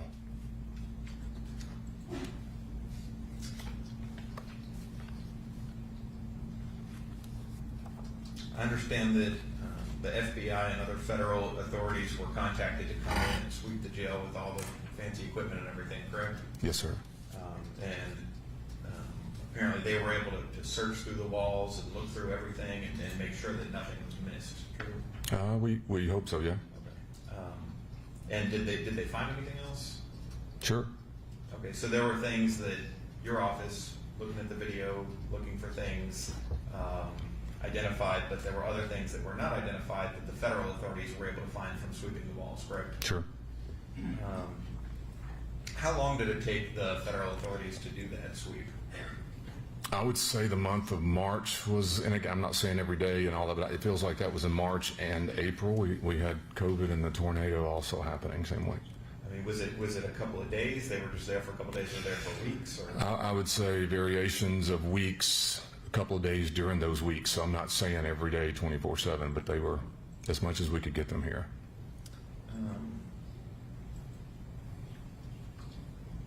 I found an email from John Ford to an FBI agent in February 19th asking for assistance. Do you know if any assistance to federal authorities was made before February 19th? Ironically, I was in Washington, D.C. on February the 10th, 2020 when I was seeing the guns coming out of the walls. I made contact with the FBI while I was there saying I have no idea. We have a major event going on in our city where someone has sabotaged our operation.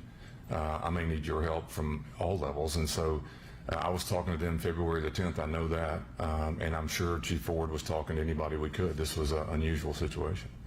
But by having the federal authorities come in, searching the walls with their scanners and all of that, them being able to do that, I mean, would you have necessarily needed to go through all the video footage to find the locations where he was if the federal authorities could come in, scan all the walls with their equipment? Yeah, there's a little bit of both of those. We had no idea they had never done this before either, by the way. We've never had somebody in our country go into a correctional facility and plant loaded guns and knives throughout a building. No one's ever been through that. So we're talking to the federal authorities not knowing exactly what all we're going to find. This is on the front end of it. So as they came here and started searching and found different items that we had missed because their technology was more sophisticated, but I'm not convinced that we would have found it all without them at all. There was some stuff buried in concrete that we couldn't see. So I don't know if your question is, did we need them or did we need our staff doing both? But it took a lot of work to figure out where Mr. Friedman was focusing his time. That's the 2 million hours. We did not spend many hours digging stuff out of the walls. That was pretty simple. But you still needed to search the whole facility, correct? I mean, not just where he was focusing his time on the videos. You still want to search the whole facility. Well, it's actually the other way. We because of the way we were watching the footage, we identified what we called hot spots where Friedman was in the building, and in those hot spots where we all focused our searching, he walked throughout the building many times, but we didn't have a lot of evidence of him manipulating every piece of the building. So what we were able to do is identify where to go search, and then the federal authorities were able to use that equipment all throughout the buildings and in places that we couldn't.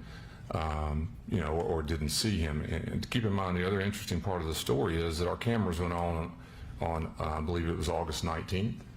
Mr. Friedman had placed most of the escape packets before the cameras ever went on. So we know he'd been in there the entire year.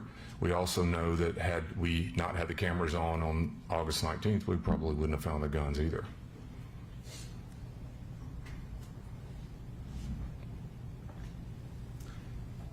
With respect to the delay of opening the DDC,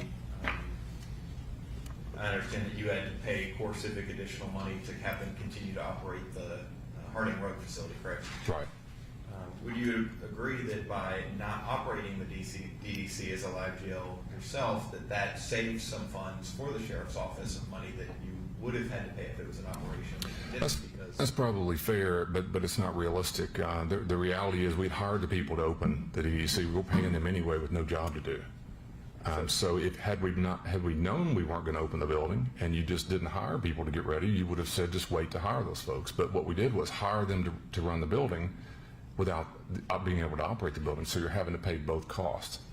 So you just had a whole bunch of the staff just sitting around basically during that time, or Maybe watching 2 million hours of video footage. Okay. Maybe So doing things that they didn't have to be doing. What do you want me to do? Fire them?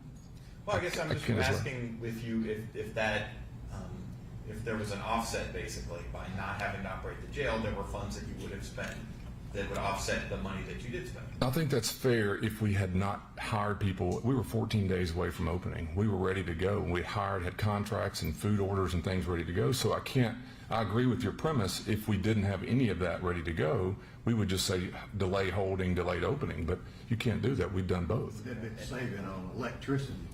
There's minimal. It's fair. You're right. I was talking about the staff, which is 85% of the cost. So I'm Or Metro water billing. that's fair. For flushing toilets. That's and even inmate meals. That's a minimal cost. But yeah. And indeed, you mentioned the employees of having them watch video. They did watch video, correct? Not many of them did, yes. And so that's money that would have been spent otherwise. They would have been operating the jail, and instead they just watched video instead. True. Some of them were securing an empty building 24 hours a day because we don't know what else is going on. So yeah, we're wasting money, but they're doing something for their salary. It just wasn't what they should have been doing. But for the hours that those people spent watching video, that is included in this number that we've seen as far as how much money was spent for video review that would have otherwise been spent on those same employees guarding the jail. Yes, maybe I need to clear something up. I said every staff member we could put. What I really meant to say was every staff member that I could put behind a video screen to watch cameras. Not all screens were able to do that. There were other people who could not watch video and literally were either standing around or shadowing someone else. So yes, there would be some overlap between the employee watching a video that we're paying, charging that for hours, but also there's plenty of people hired that don't have a job to do. Do you have a breakdown of what that is? I don't. Okay. As far as Mr. Friedman's sentencing memorandum, which you spoke of, and I understand as far as when the jail was torn down, that it was in 2016 and not 2018, correct? Yes. But aside from if the year was correct, and this was 6 to 8 years ago, I mean, he did take a tour, though, correct? I mean, you were able to verify that Mr. Freeman did take a tour in 2016 instead of 2018. Yeah, he just missed it by 2 years. Okay. And the person that you talked to that gave him the tour, I assume he didn't have like a memorandum or like notes or anything that he was relying on, true? He does not. He has a vivid memory. A vivid memory of giving Alex Freeman a tour in 2016. Yes, because he had a vasectomy the day before. Okay. And his mind was on, after that, I didn't know what he said. He had what? He had a vasectomy the day before, so he remembers vividly having to do this assignment. Okay. I hope he doesn't hear that in Michigan. I probably did a HIPAA violation if he still worked here. I don't know. But obviously at the time that this tour would have happened, none of the things that we've heard about would have been on his radar as far as Mr. Friedman being somebody to be keeping an extra close eye on, or any other media tour that would have been given at that time. Right. As far as the list, and just to clarify, there was a list maybe the summer or fall of 2020 after Mr. Friedman was arrested. I gave it to the state, and they gave it to you of a list of items that were hidden in the jail, correct? Yes, so my memory of that was I was provided a list of items that, and I don't know the legal terminology that you guys use, but there was some conversation about here's what Mr. Friedman would agree he's done, and it basically listed not how many, not the types or where they were located, but just guns, knives, saw blades, handcuff keys, which didn't do anything. We'd found all of that already. But are you aware that at the time that list was provided, it was generated by us and sent to the state, we had not received discovery yet of what items you all had found? Do Do you know that? No, I'm not a lawyer. I don't deal with that. That's y'all's job. I mean, I was aware of what we had found at that point. Okay, I think, and you may, I don't know if you know this or not, but sort of the discussion was that, you know, it's not that, I mean, we knew that certain things had been located, but the idea was because we didn't know what was located, how many there were, that sort of thing, that it would allow you to corroborate and match it up and say, okay, he says he hid X, Y, and Z, we found X and Y, but not Z, and because he didn't know what had been found and what's not, then he could potentially begin listing out things that you hadn't found yet. I mean, that was the idea of it, was that. I see it the exact opposite way. I mean, I think if I wanted you to know everything I found, I would have listed to you, here's what I did, here's where it was, I hope you found all of this. It wasn't any of that. It was basically a list of, it just said guns, what I saw, guns, knives, and everything was on the list we had found. The only thing that was never found was a uniform. And we still have never found a uniform. It's not a part of anything I've seen. And so I view it the way that if the idea was, here's what Mr. Friedman was going to agree that he did, it would be nice to have known that there were things on there we didn't know about, so we would I felt like, in my mind, and a lot of that was in the media and the press anyway, guns. Don Aaron for the police department acknowledged how many guns on his first press conference. Did you feel like you had the opportunity to come back and say, well, hey, you've given me this list, but I mean, obviously, certainly want to be confident that you found everything that was in there. You didn't go back to them or to me or, you know, directly, indirectly and say, you know, he's offered to provide this list to be sure we have everything. We could use a little bit more information to confirm that. I mean, you could have done that and didn't, true? By this time Excuse me, I would object because that is getting into what I would consider to be plea negotiations, which are outside of the sheriff's lane. He's smarter than anybody in the room. I think he can Yes. handle it. I think so too, but just with the idea that there were no quid pro quo. Okay.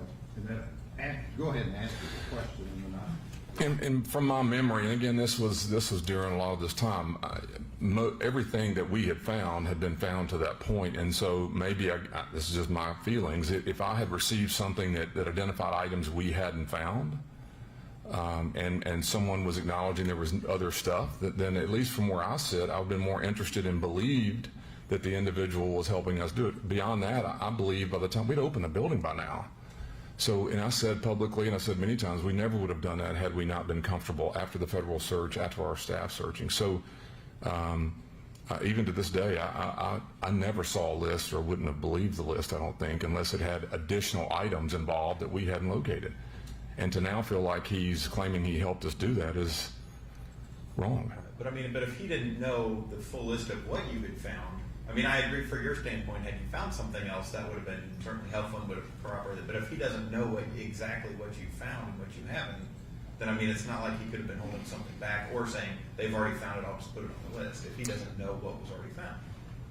I think it would be nice to just have the list that was genuinely put forth to do that. My feeling is, just like when the keys appeared after he was arrested, the 2 keys that we acknowledged were missing, 2 keys reappeared. In this situation, it was very public knowledge there was weapons and guns, and I didn't want that information out. The police department released the fact there were 3 guns found. We never said how many guns there were, because I wanted to make sure they were all identified.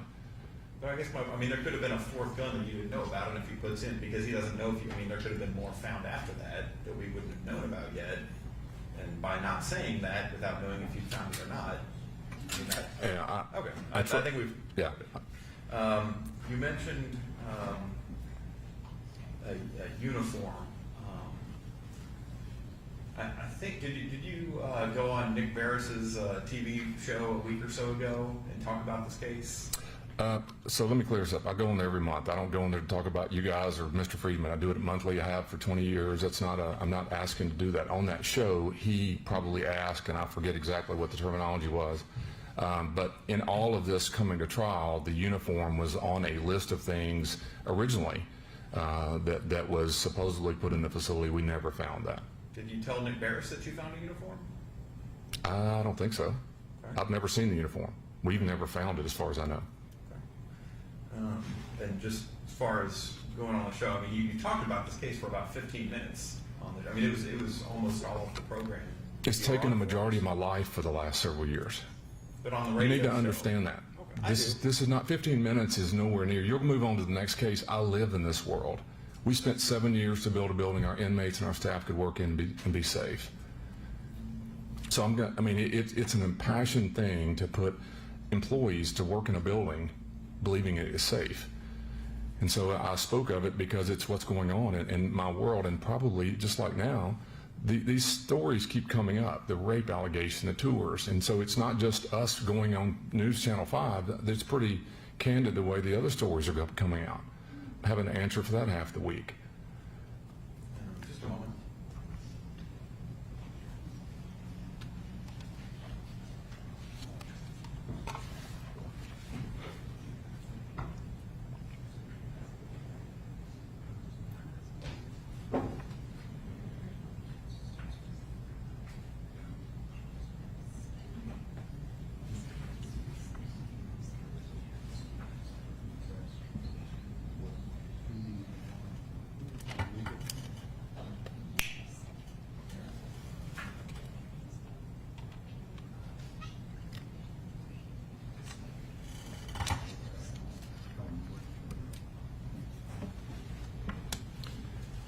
Just a quick recess. I don't have much more, but I wanted to go through and try to find the list that we've been talking about. It may just take me a minute. I can try to find it now, but it's talking about this list. Does the state have it?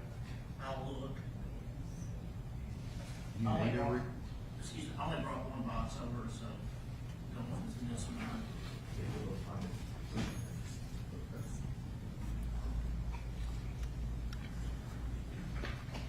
What page is he on?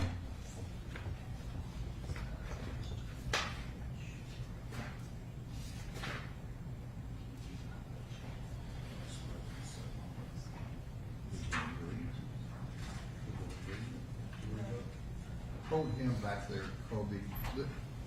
General Frazier. Is the state ready on the Smith revocation motion? Not now.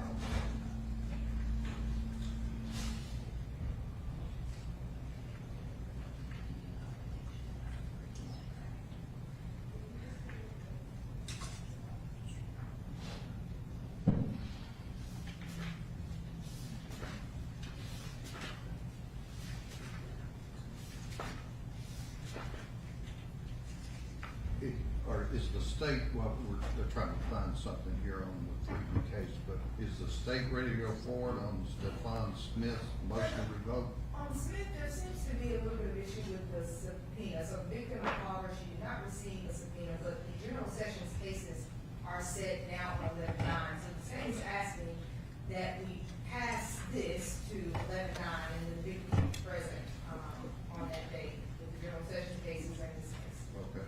And Mr. Kay and your other assistants there, there's new warrants that the court clerk said y'all were aware of, We became aware of them. including a probation violation out of Division 3. So can we then take up the state's motion on 11/9? All right, then, but we'll show the bond. I don't know what, if anything will happen between 11/9 today and 11/9 on that, but we'll show the bond suspended pending hearing that on 11/9. Was there a bond on Division 3? Okay, so that he's not going anywhere anyway. All right, we'll reset it for 11/9. And then Ms. Haney, sure. Sure, yeah, let me know that. And Ms. Haney, the other, did Terry Trail ever show up? Or it showed, who has that for the state? General Charles. Or it showed, that was your Zoom person, can you let them? Okay, show a forfeit and a capious on that, and Tommy, let Wheeler and Bonnie know they need to be looking for that gentleman. Oh, yeah, okay, yeah.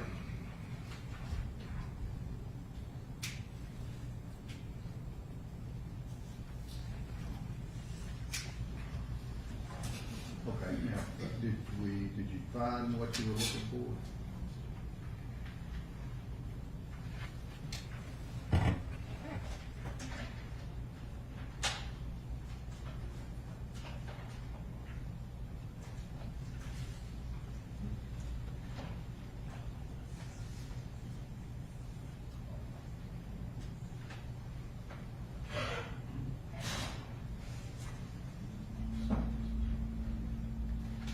While it's still looking, I mean, I'm reading this letter, well, I've read it multiple times, but on page 6,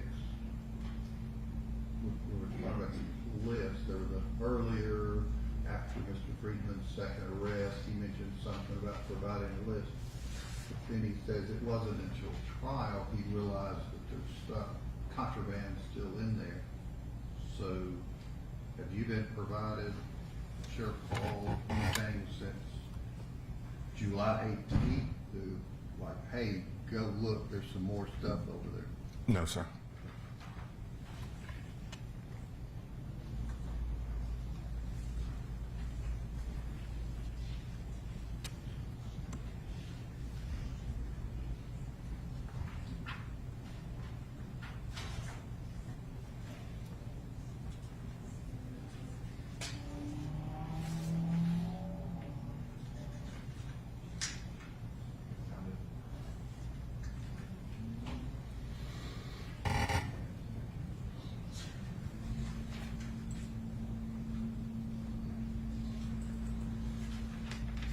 See, I don't have staff that does my thing like nice like you. Look how big the font is. Okay, you want to show him something? Yeah, so I found it on my computer, I can either put it on the screen or just go through them by one, I can email it to the clerk, I don't know. You want to, he got down your email and get a printed copy, so he wants to be following Mr. Reagan's computer. What can he send, where can he send that document?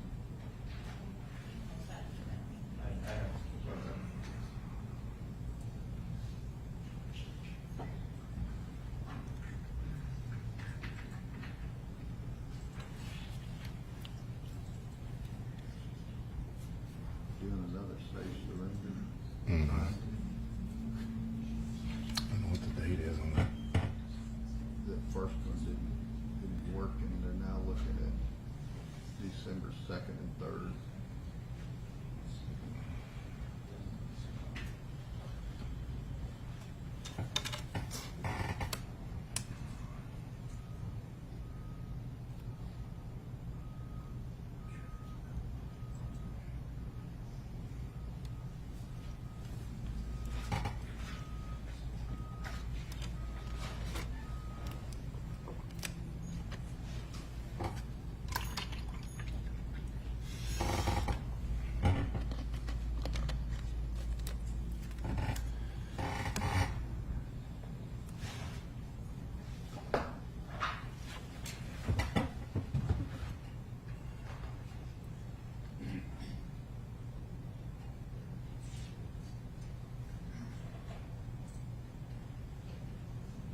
Murphy.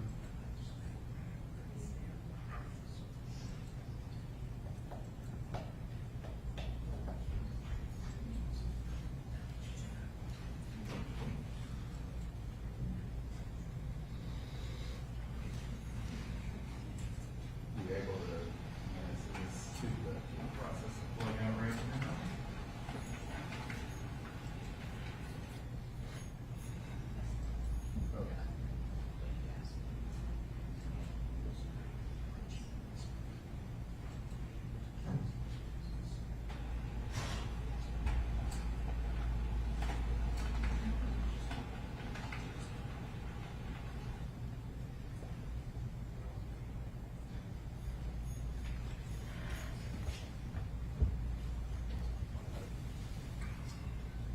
Should be in the box now.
All right, question.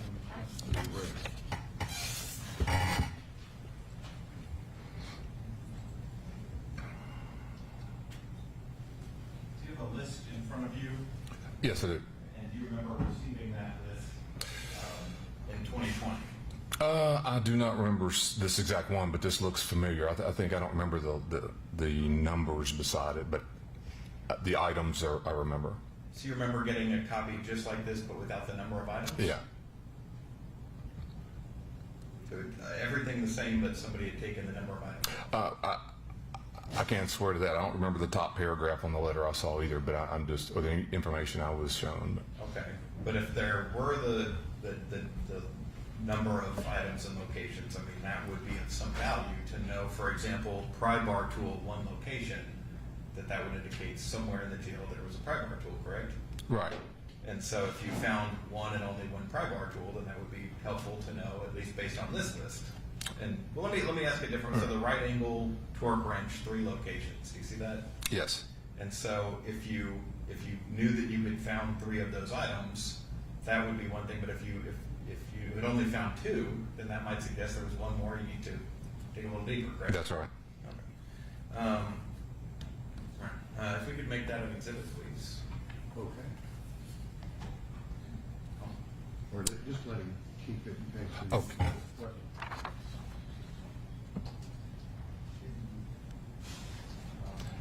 And I do want to mention, I believe the list I saw had firearms on it. This does not show firearms. It says, in the top paragraph, it says not to.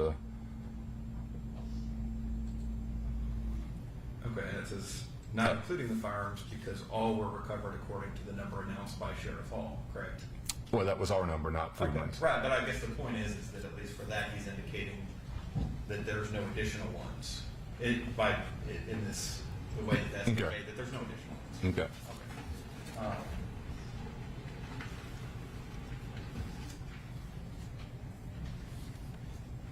And it does mention a set of clothing on there, correct? It does. All right, so at least even from this list, you knew that there was a set of clothing with the DCSO patch, correct? I believe that. I don't believe Or at it. least was indicated that there was that still, that it had been that it was still out there. Or well, not still out there, but things that he had hidden that he didn't know whether or not they had been found.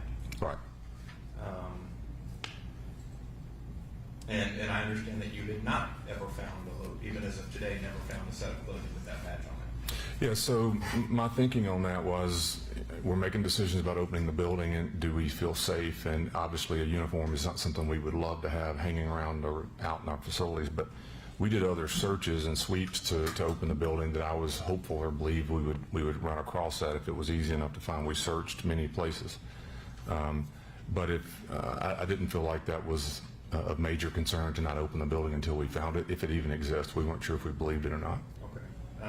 And I typed up the interview that you gave with Nick Barris the other day, and I think what you said regarding the uniforms, I think you said one more piece that didn't come out in trial that is true. We also planted up one of our uniforms somewhere in the building, and we've had problems getting all of that collected. But the reality of that is that there was a set of uniforms for the unit of our staff's uniforms. You remember saying something like that? Sure, sounds like me. So you believe that there was a uniform, but you're saying you just still haven't found it? Right. Okay, but he, even back in 2020, did indicate there is a uniform somewhere in that building. Yeah, after we had found everything else. Okay.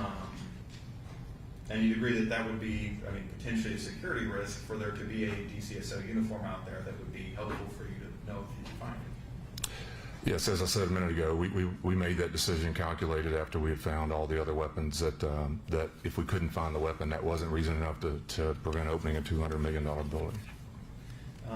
Your Honor, I think those are all of my questions. I did want to see if the state would be willing to stipulate that that was the list, at least that we sent.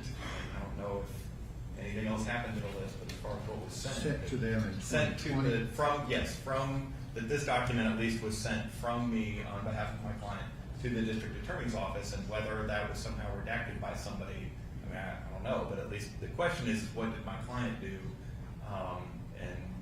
In 2020. In 2020, yes, months after the arrest.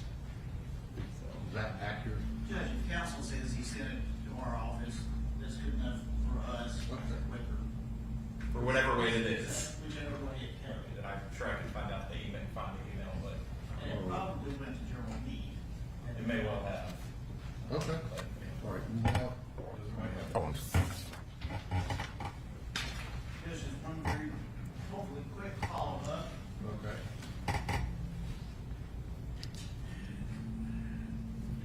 Sheriff Hall, so you had this list in hand and found these items. Would you have believed that, okay, you can stop looking now because Alex Friedman told me this is all that's there? no. No, we wouldn't stop just because of that. If the reality of it was we had found 98% of what's on that list, and so it wasn't helpful to us in resolving our problem. So, believing it or not believing it was irrelevant Right. To me. to you. Thank you. All right. Thank you. Any further proof from the state? No, Your Honor, no further proof. Any proof on behalf of Mr. Freeman? Yes, Your Honor. Dennis Smith. Dennis outside. Smith. Dennis Smith. Or Tommy Gibb.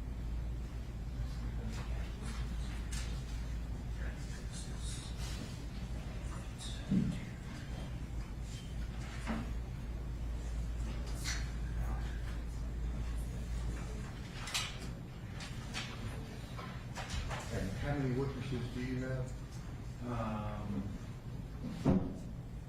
Just to, Okay.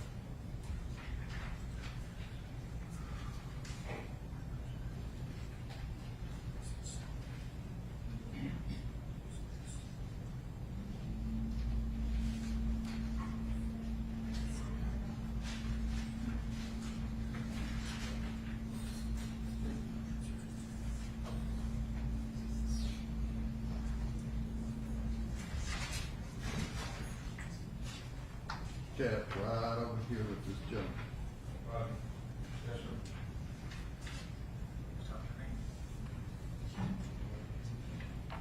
Do you swear to tell the truth, so help you God? No problem.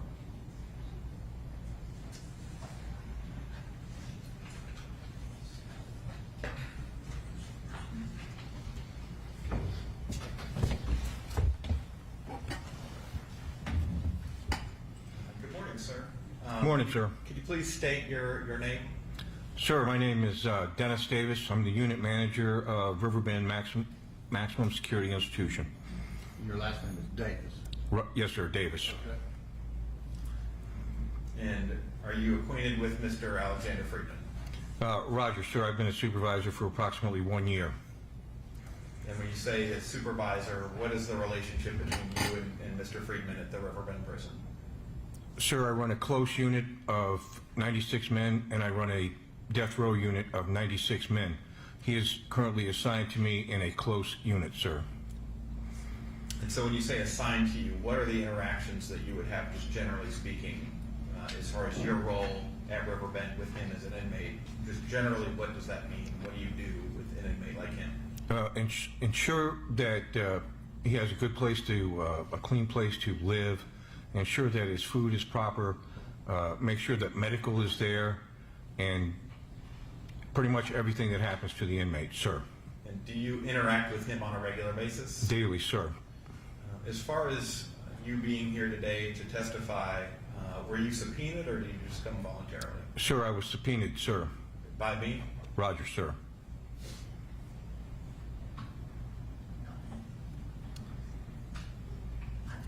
Prior to being and he's at Unit 4 right now, correct? Yes, sir. And before that, he was at Unit 1? Roger, sir. He was in Unit 1, sir. What's the difference between Unit 4 and Unit 1? Unit 1 is a maximum security building, sir, and they have to follow the rules for the maximum security. Unit 4 is a step-down unit or a step-up unit. When you come off maximum security, sir, you're assigned to one of my units, and you get more freedom, and you don't have to come out of the cells chained up. In the subpoena that I had issued to you, I asked you to bring copies of his full disciplinary record of any write-ups or violations. Does he have any? Sir, he has none. I went back to the records. Would you say he's been a model inmate since you've been Sir, with him? yes, sir. The gentleman has never given me any issue whatsoever. Is that the case with all of the inmates at Riverbend? Negative, sir. We're a high security unit, and especially my unit, it's troublesome people are generally assigned there, sir. Has Mr. Friedman had an institutional job since he's been with Unit 4? Sir, he is what is called an EPOD worker. He runs the laundry for the unit, sir. Do you know if he's paid anything? Does he get any money? He is not paid, sir. While he's been there, has he cooperated and assisted you and other staff? Sir, yes, very polite gentleman, sir. Has he assisted you, other than just being polite, as far as contributing to your ability to maintain discipline in the facility? Has he directed you to any things that would be helpful?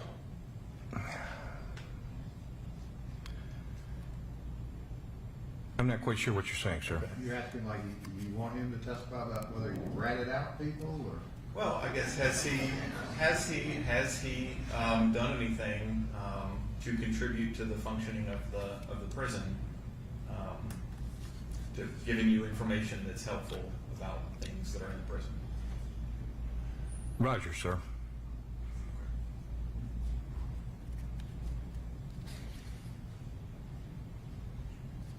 To maintain your unit, you wouldn't want that information getting back. Sir, I would not, sir. Has he done anything to improve the conditions for other inmates in the facility? The gentleman is extremely,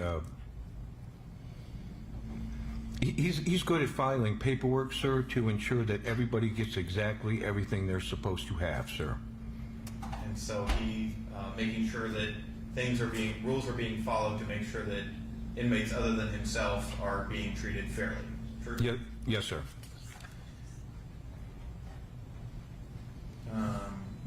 Has he ever asked for any special privileges or benefits for any of his good conduct that we've talked about? The gentleman will ensure that he gets everything he is entitled to by law, but he will not ask for anything extra, sir. Just a moment.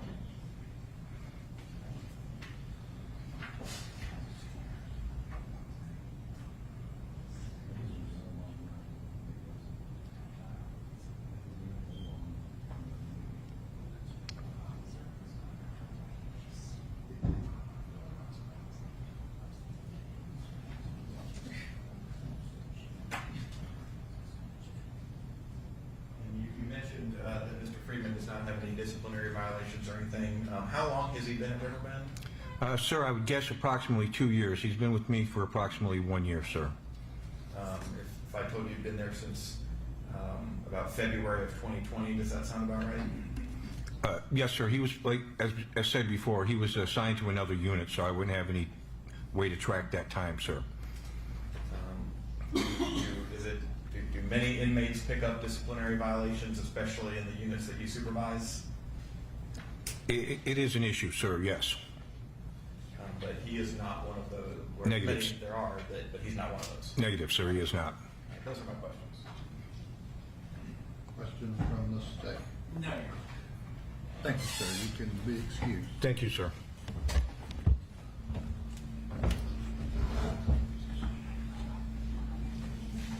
Sorry, who's the next witness? Christopher Smith.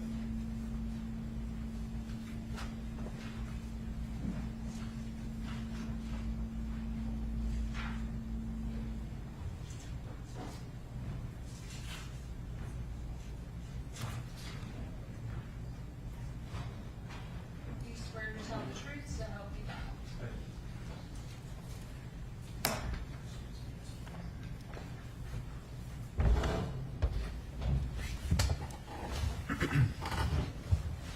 Can you please state and spell your name for the record? Christopher Smith.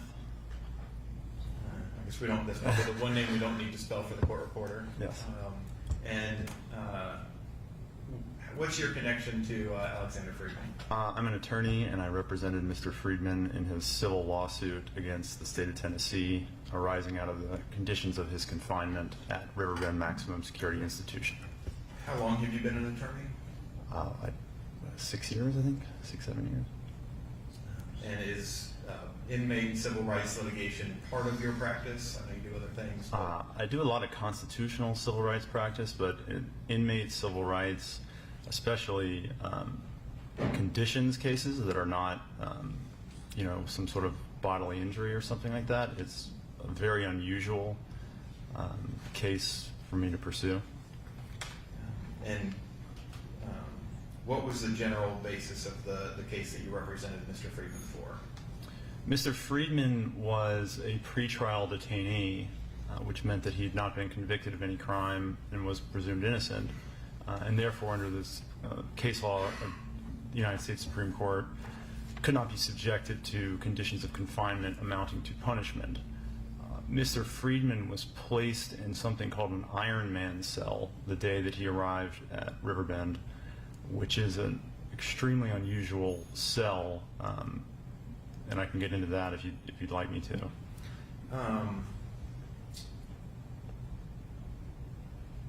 Sure, yeah. So what was tell us about the Iron Man cell and the things that you in the lawsuit said were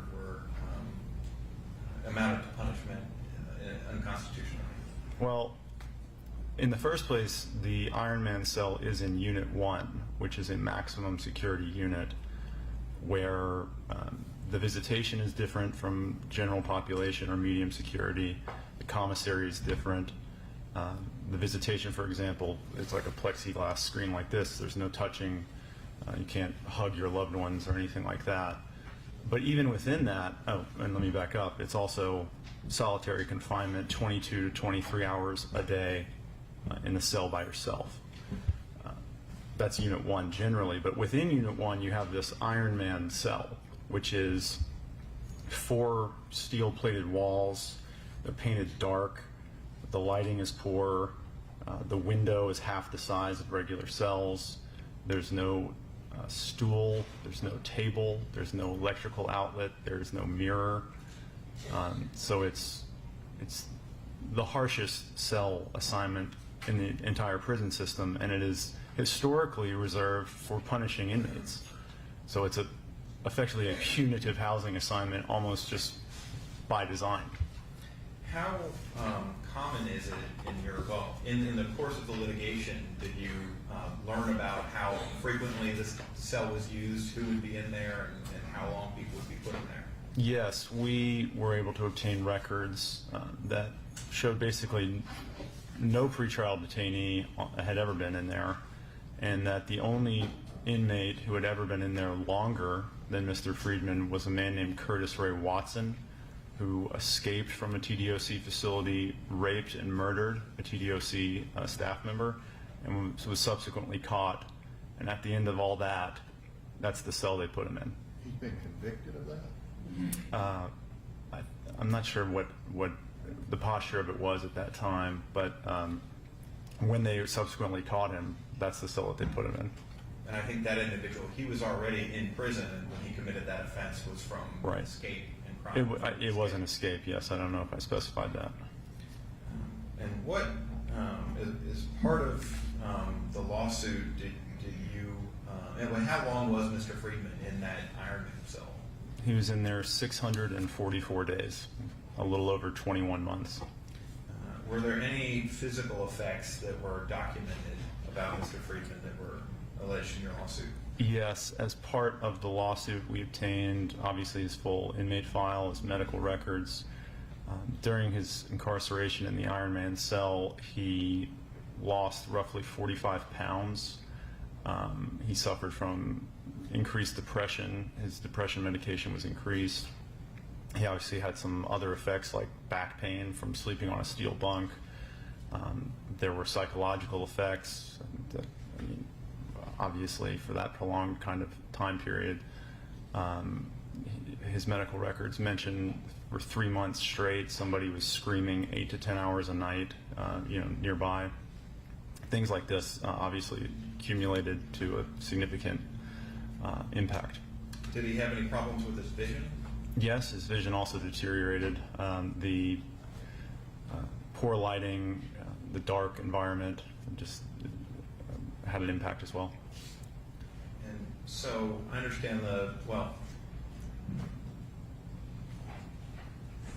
are you aware of TDOC screening procedures of how inmates would normally be screened and how they would be assigned, and how Mr. Friedman would fit into that? Yes, it was very, very unusual because Mr. Friedman was transferred as a so-called safekeeper, and the TDOC's policies, which was another part of the lawsuit, didn't really have a clear system for how such safekeepers are to be classified. But in the regular course, when a person enters into TDOC custody, they undergo an objective points-based classification, which looks at things like what you're convicted of, your prior criminal history, your institutional behavior, whether you've assaulted other inmates, whether you've attempted to escape, this sort of thing. And had they applied that system to Mr. Friedman, even assuming that he was convicted of the vandalism charge at issue here today, he would have scored essentially general population, at most medium security. And basically, despite their objective scoring, which they did, they still put him in the Iron Man cell, supposedly because he was a safekeeper. Well, they actually never did do the objective scoring. They only did that later as a result of our lawsuit. But yes, that's right. Despite So they didn't when he came in, but when they did as part of the lawsuit, then it turned out from that objective score-based system, he would have been put in general population, not where they had him. that is correct. Okay. And am I correct that even when they've had other safekeepers before at Riverbend and TDOC system, correct? Yes. And did they put those people in Iron Man cells indefinitely? No, they did not. So he was treated worse than every other safekeeper that TDOC has had, according to your, I guess, the case materials that you found? Yes. You mentioned that he lost about 45 pounds. Do you know about what percentage of his body weight that was? Well, I'm a lawyer, so I'm not very good at math, but I think he only weighed 150 to begin with, so that's close to a third. And so the lawsuit, was that just to get him out of that condition, or to move him, or was it seeking other things? No, that's an interesting piece of the lawsuit. Mr. Friedman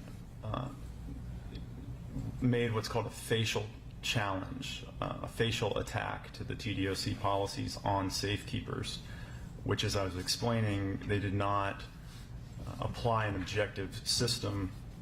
They didn't allow classification hearings or challenges. So you're placed in this Iron Man cell.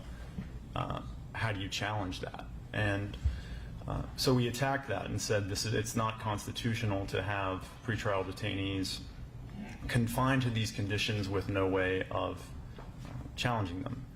And that, well, I'm now wondering what the question was. I'm sorry. If there were other things besides just getting me out of here, was he Yes, seeking other things? right, yes. He was seeking a larger scale reform to the prison policies generally, yes. And was he also seeking money? Is that something that he could have gotten from filing this lawsuit? Absolutely. And when I say money, I mean emotional pain and suffering type damages. Compensatory damages were initially part of the lawsuit, yes. And from your research of other types of prison and jail condition cases, how much money for what he went through do you think, if everything went great, you took it all the way to trial, what type of pain and suffering damages could he have gotten? Objection to relevance and speculation. Okay. Our first objection is relevancy. How am I to use that information? I'm sorry? How am I to use that information? Well, let me go back to that. Or I'll withdraw the question for now, and I'll tie it back in. So I'll withdraw the question. Okay. So when you first filed the lawsuit, did you seek an immediate temporary injunction to get him out until the rest of the lawsuit could proceed? Yes, we filed a preliminary injunction challenging his placement in the Iron Man cell. And did the federal court grant that your request for an injunction? Yes. How common is it to see prisoners win on these types of cases? I mean, from your research, is this something that judges just routinely grant, or is it pretty tough? Now they're making a general objection about relevancy. Just so I'm thinking down the road, how am I to use this? So the significance of this, Is this some kind of mitigation? Yes. Or what, a catch-all? Yeah, and I've put in the, I think in my sentencing memorandum of as far as he's already sort of been punished basically by the state, by the Tdoc. He's already suffered punishment even before being convicted. He was put in overly harsh conditions. He was not given any extra credit for that, and I think it may be an indication of other treatment he may receive later on in his prison time as far as how he would be serving his time versus other people may offer some mitigation. That the time for him may be worse than for other people, as it already has been. So, go ahead. Part of my objection to, Your Honor, is the misstatement of what happened in this lawsuit. This was a settled lawsuit. This didn't result in one side winning Yes, or being successful or not. Did you get any compensatory damages?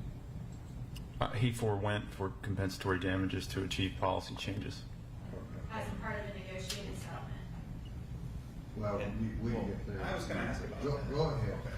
Well, so did the federal court issue a ruling finding that he was put in unconstitutional conditions? Yes, the federal court issued a preliminary injunction finding that Mr. Friedman had a substantial likelihood of success on the merits and ordering the Department of Correction to move him immediately to conditions of confinement that comply with the constitutional requirements applicable to pretrial detainees. If Mr. Smith could be handed a document, please.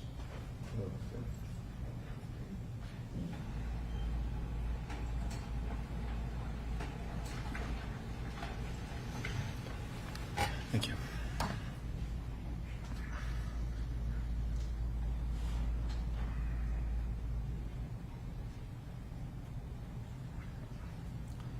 I've handed you a document. What is this? It's the document I was just describing, the memorandum opinion in the case of Friedman versus Tony Parker et al.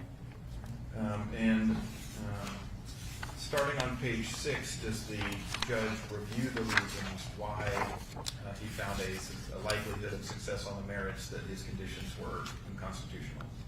Yes. And it's kind of broken out first, second, third. Can you just very briefly summarize, I think, the 5 different reasons why the judge found that there was a likelihood that these would be unconstitutional? Sure, I'll just read from the document. Shouldn't the document speak for itself? Couldn't you just offer it? He wants it read out in open court, I guess. Well, I don't know that we need to read the whole thing. If you could just kind of summarize, it sort of gives first and then a line. Yeah. Just to very briefly summarize the highlights, so to speak. Sure. First, the nature of Mr. Friedman's confinement is excessively harsh. Second, the duration of Mr. Friedman's isolation appears excessive. Third, a review of Mr. Friedman's behavioral record highlights the excessive nature of his solitary confinement. Fourth, Mr. Friedman's conditions of confinement appear punitive in view of the purpose for which Iron Man cells have traditionally been used. And fifth, defendant's stated purposes for segregating Mr. Friedman do not justify the extreme conditions of his confinement. Now, if we could make this an exhibit to the hearing, please. Okay. Now, Mr. Smith, after the judge granted that injunction, did TDOC fully comply with the court's ruling? Well, there was a dispute about that. TDOC moved Mr. Friedman from the Iron Man cell into a regular Unit 1 cell, which we allege did not satisfy the court's ruling. So we filed a motion about that, and there was a contempt hearing. And so the judge scheduled a contempt hearing, and did the judge order that any people from TDOC or otherwise be brought in for that hearing in person? Yes, I believe so. Or I can't remember if the state just produced those witnesses, but the judge certainly ordered that Mr. Friedman would appear in person in the courtroom, and there were officials from TDOC there physically present. And I recall at that hearing there was some testimony, went on, and then at some point the judge sort of left, and then there was some discussion between Mr. Friedman and some of these TDOC officials, correct? Yes, as there was a 6-hour day marathon court session, and at the end it looked like we might, be able to work something out. And as part of that, Mr. Friedman was seated in the courtroom with several TDOC officials, the assistant commissioner, TDOC attorney general, lawyers, the warden from Riverbend, maybe somebody else, but yes. All of the, very, very senior TDOC people sitting basically across the table from Mr. Friedman. Right. Was Mr. Friedman handcuffed or shackled at that time? No, the judge had ordered the shackles to be removed. Were there pens and other sharp objects potentially around? I guess so. There were pens around, yes. Okay. And as they're talking to Mr. Friedman, could he potentially, did he make any attempt to attack any of these, the commissioner, warden, any of these people? No, he did not. And was there an agreement moving forward about his conditions of confinement? Yes, as part of that, resolving that motion, Mr. Friedman agreed to be housed in close custody at Riverbend. He did have the option to go general population somewhere else, but chose to remain in Nashville at Riverbend, and also was given that institutional job I think the unit manager previously testified about. And did you ultimately, I think just several days ago, reach a settlement agreement formally entered with the state? Yes, we did. And what were the terms of that settlement agreement? Well, there were a lot. Okay. Would you But more specifically? Yeah. I guess the things that they agree. The state agreed to do some things, right? Right.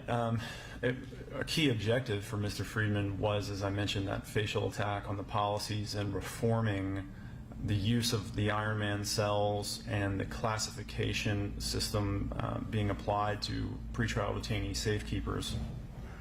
And so as part of the settlement, TDOC agreed to make some changes to those policies. Had there been prior discussion about monetary pain and suffering damages? Had you requested monetary damages for Mr. Friedman in your settlement discussions? Yes.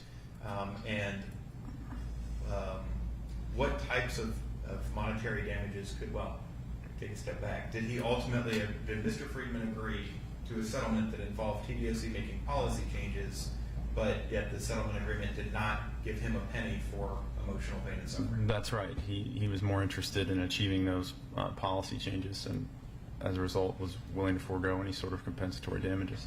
And how much do you think Mr. Friedman could have stood to make had you actually gone to trial and won? Well, you're going to try to answer that?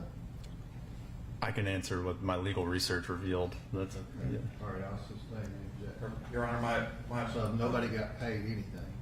That's correct. Well, there were attorney's fees, but Mr. Freeman didn't get paid So anything. you were paid, he forego whatever he could have potentially gotten at trial. Yes. Could have been 0, could have been 20 million. Could have been 22.5 million, Okay. based on my legal research. okay, but and if the state in this case is alleging that Mr. Friedman may owe $2-3 million in restitution that he might have had to then pay that money out of, do you think it's possible that Mr. Friedman said, no, the policy changes aren't enough, I want to get more money? I mean, I'm he already could, lost in the question. Okay. One, but did Mr. Freeman factor in, I don't want to get paid because the state might take it? Is that what you're asking? I mean, my point is that it's not like the money, he wouldn't have gotten to keep the money anyway, he could have I'll sustain gotten the more money. objection. If Mr. Freeman wants to talk about what his motivation was, we can all hear it.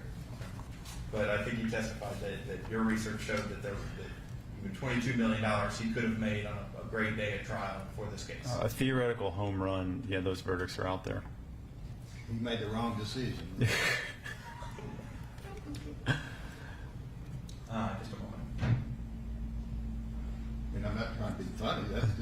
Did you advise him not to do that? Mr. Friedman had, That's just a simple question. did I advise him not to? Let's go policy and forego 20 million. I think that's a good idea. Is that what you told him? What he told me was that there are some things that are more important than money. Okay. And you told him I agree with that.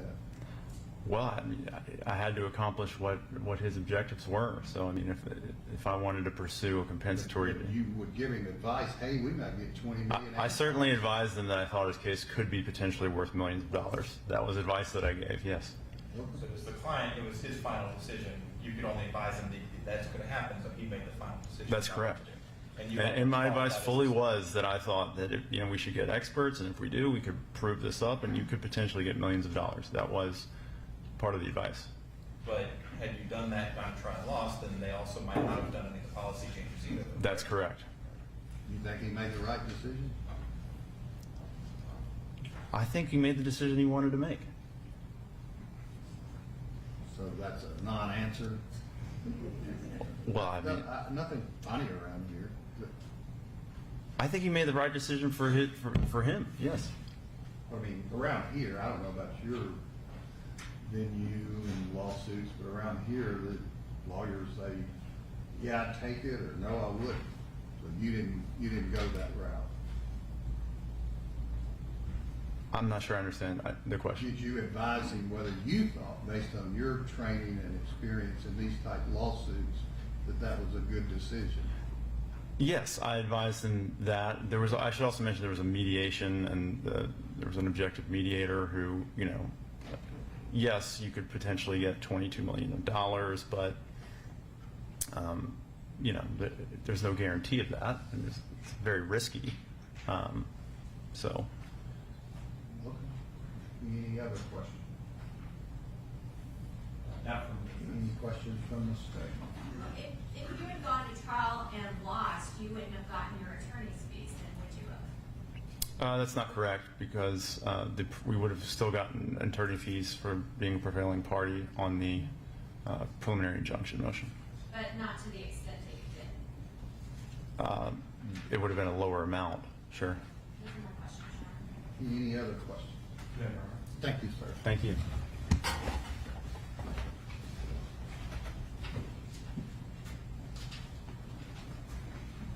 Any other proof on behalf of Mr. Friedman? Two things, Your Honor, no witnesses. I wanted to offer the affidavit of indigency just into the record as an exhibit. Your Honor's already approved that as in the file. Okay. And then also I have basically the letter that Mr. Friedman had submitted as part of my sentencing memorandum. I have basically just done that as an affidavit. It's the exact same thing, but signed in front of the notary, basically, just so that that's under oath, rather than just an exhibit. It's the exact same content.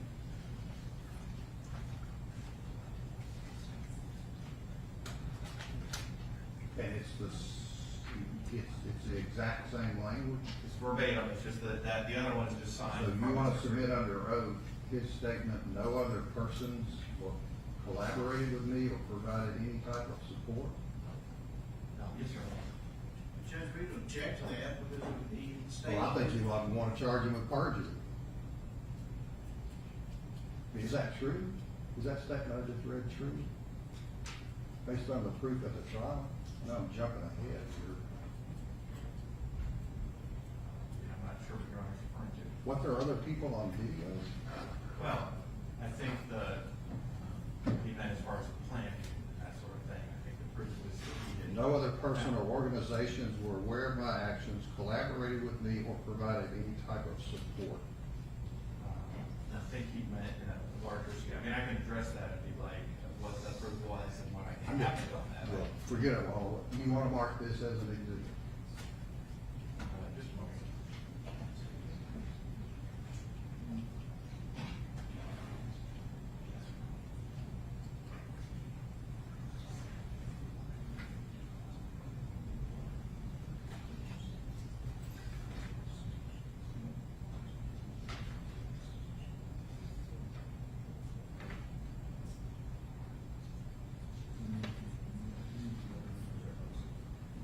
Your Honor, we will, strike the affidavit, rely on the letter, and then I think that my client, did want to give an allocution statement, but we requested a very brief, just bathroom break. Okay. All right, you are objecting to the affidavit anyway. They're withdrawing it. And it's moved. Okay, give that back. How long do you need? 10 minutes? 10 minutes. Okay. And then what time frame, talking about time frame, what time frame are we putting on closing arguments? How long does the state think they need? Judge, I think the court has I'm just heard. trying to help out all these other attorneys. I didn't pick this date. It was originally set 9/7, and y'all agreed with this, which is fine. I'm just trying to give them some insight. You're thinking 5 minutes? I'm thinking the court knows the law and the facts, so it won't take very long for the You're state to ask. thinking 5 minutes, I agree, definitely not a trial closing argument. Okay. We'll say 10 minutes, but not. Okay, all right, well, let's take 10 minutes we've been going 3 hours, so we'll be right back.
You know, it's a wonder there's not a bureau of acronyms. Exactly.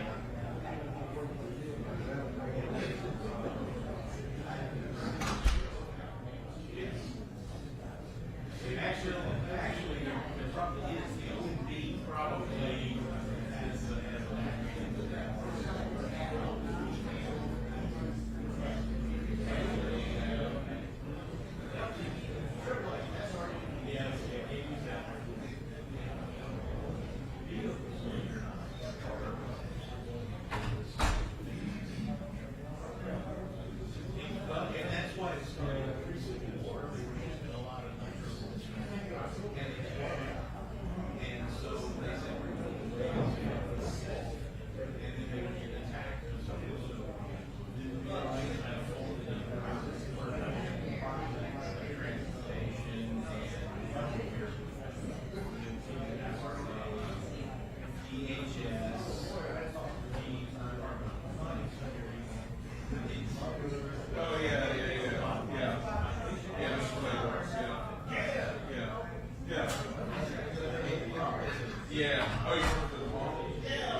her son may suffer from similar problems. And so she cannot. I've talked to her for combined probably hours about her son and just trying to educate her a little bit, just explain to her that, you know, she's very protective and loving of her son, but she just can't. I've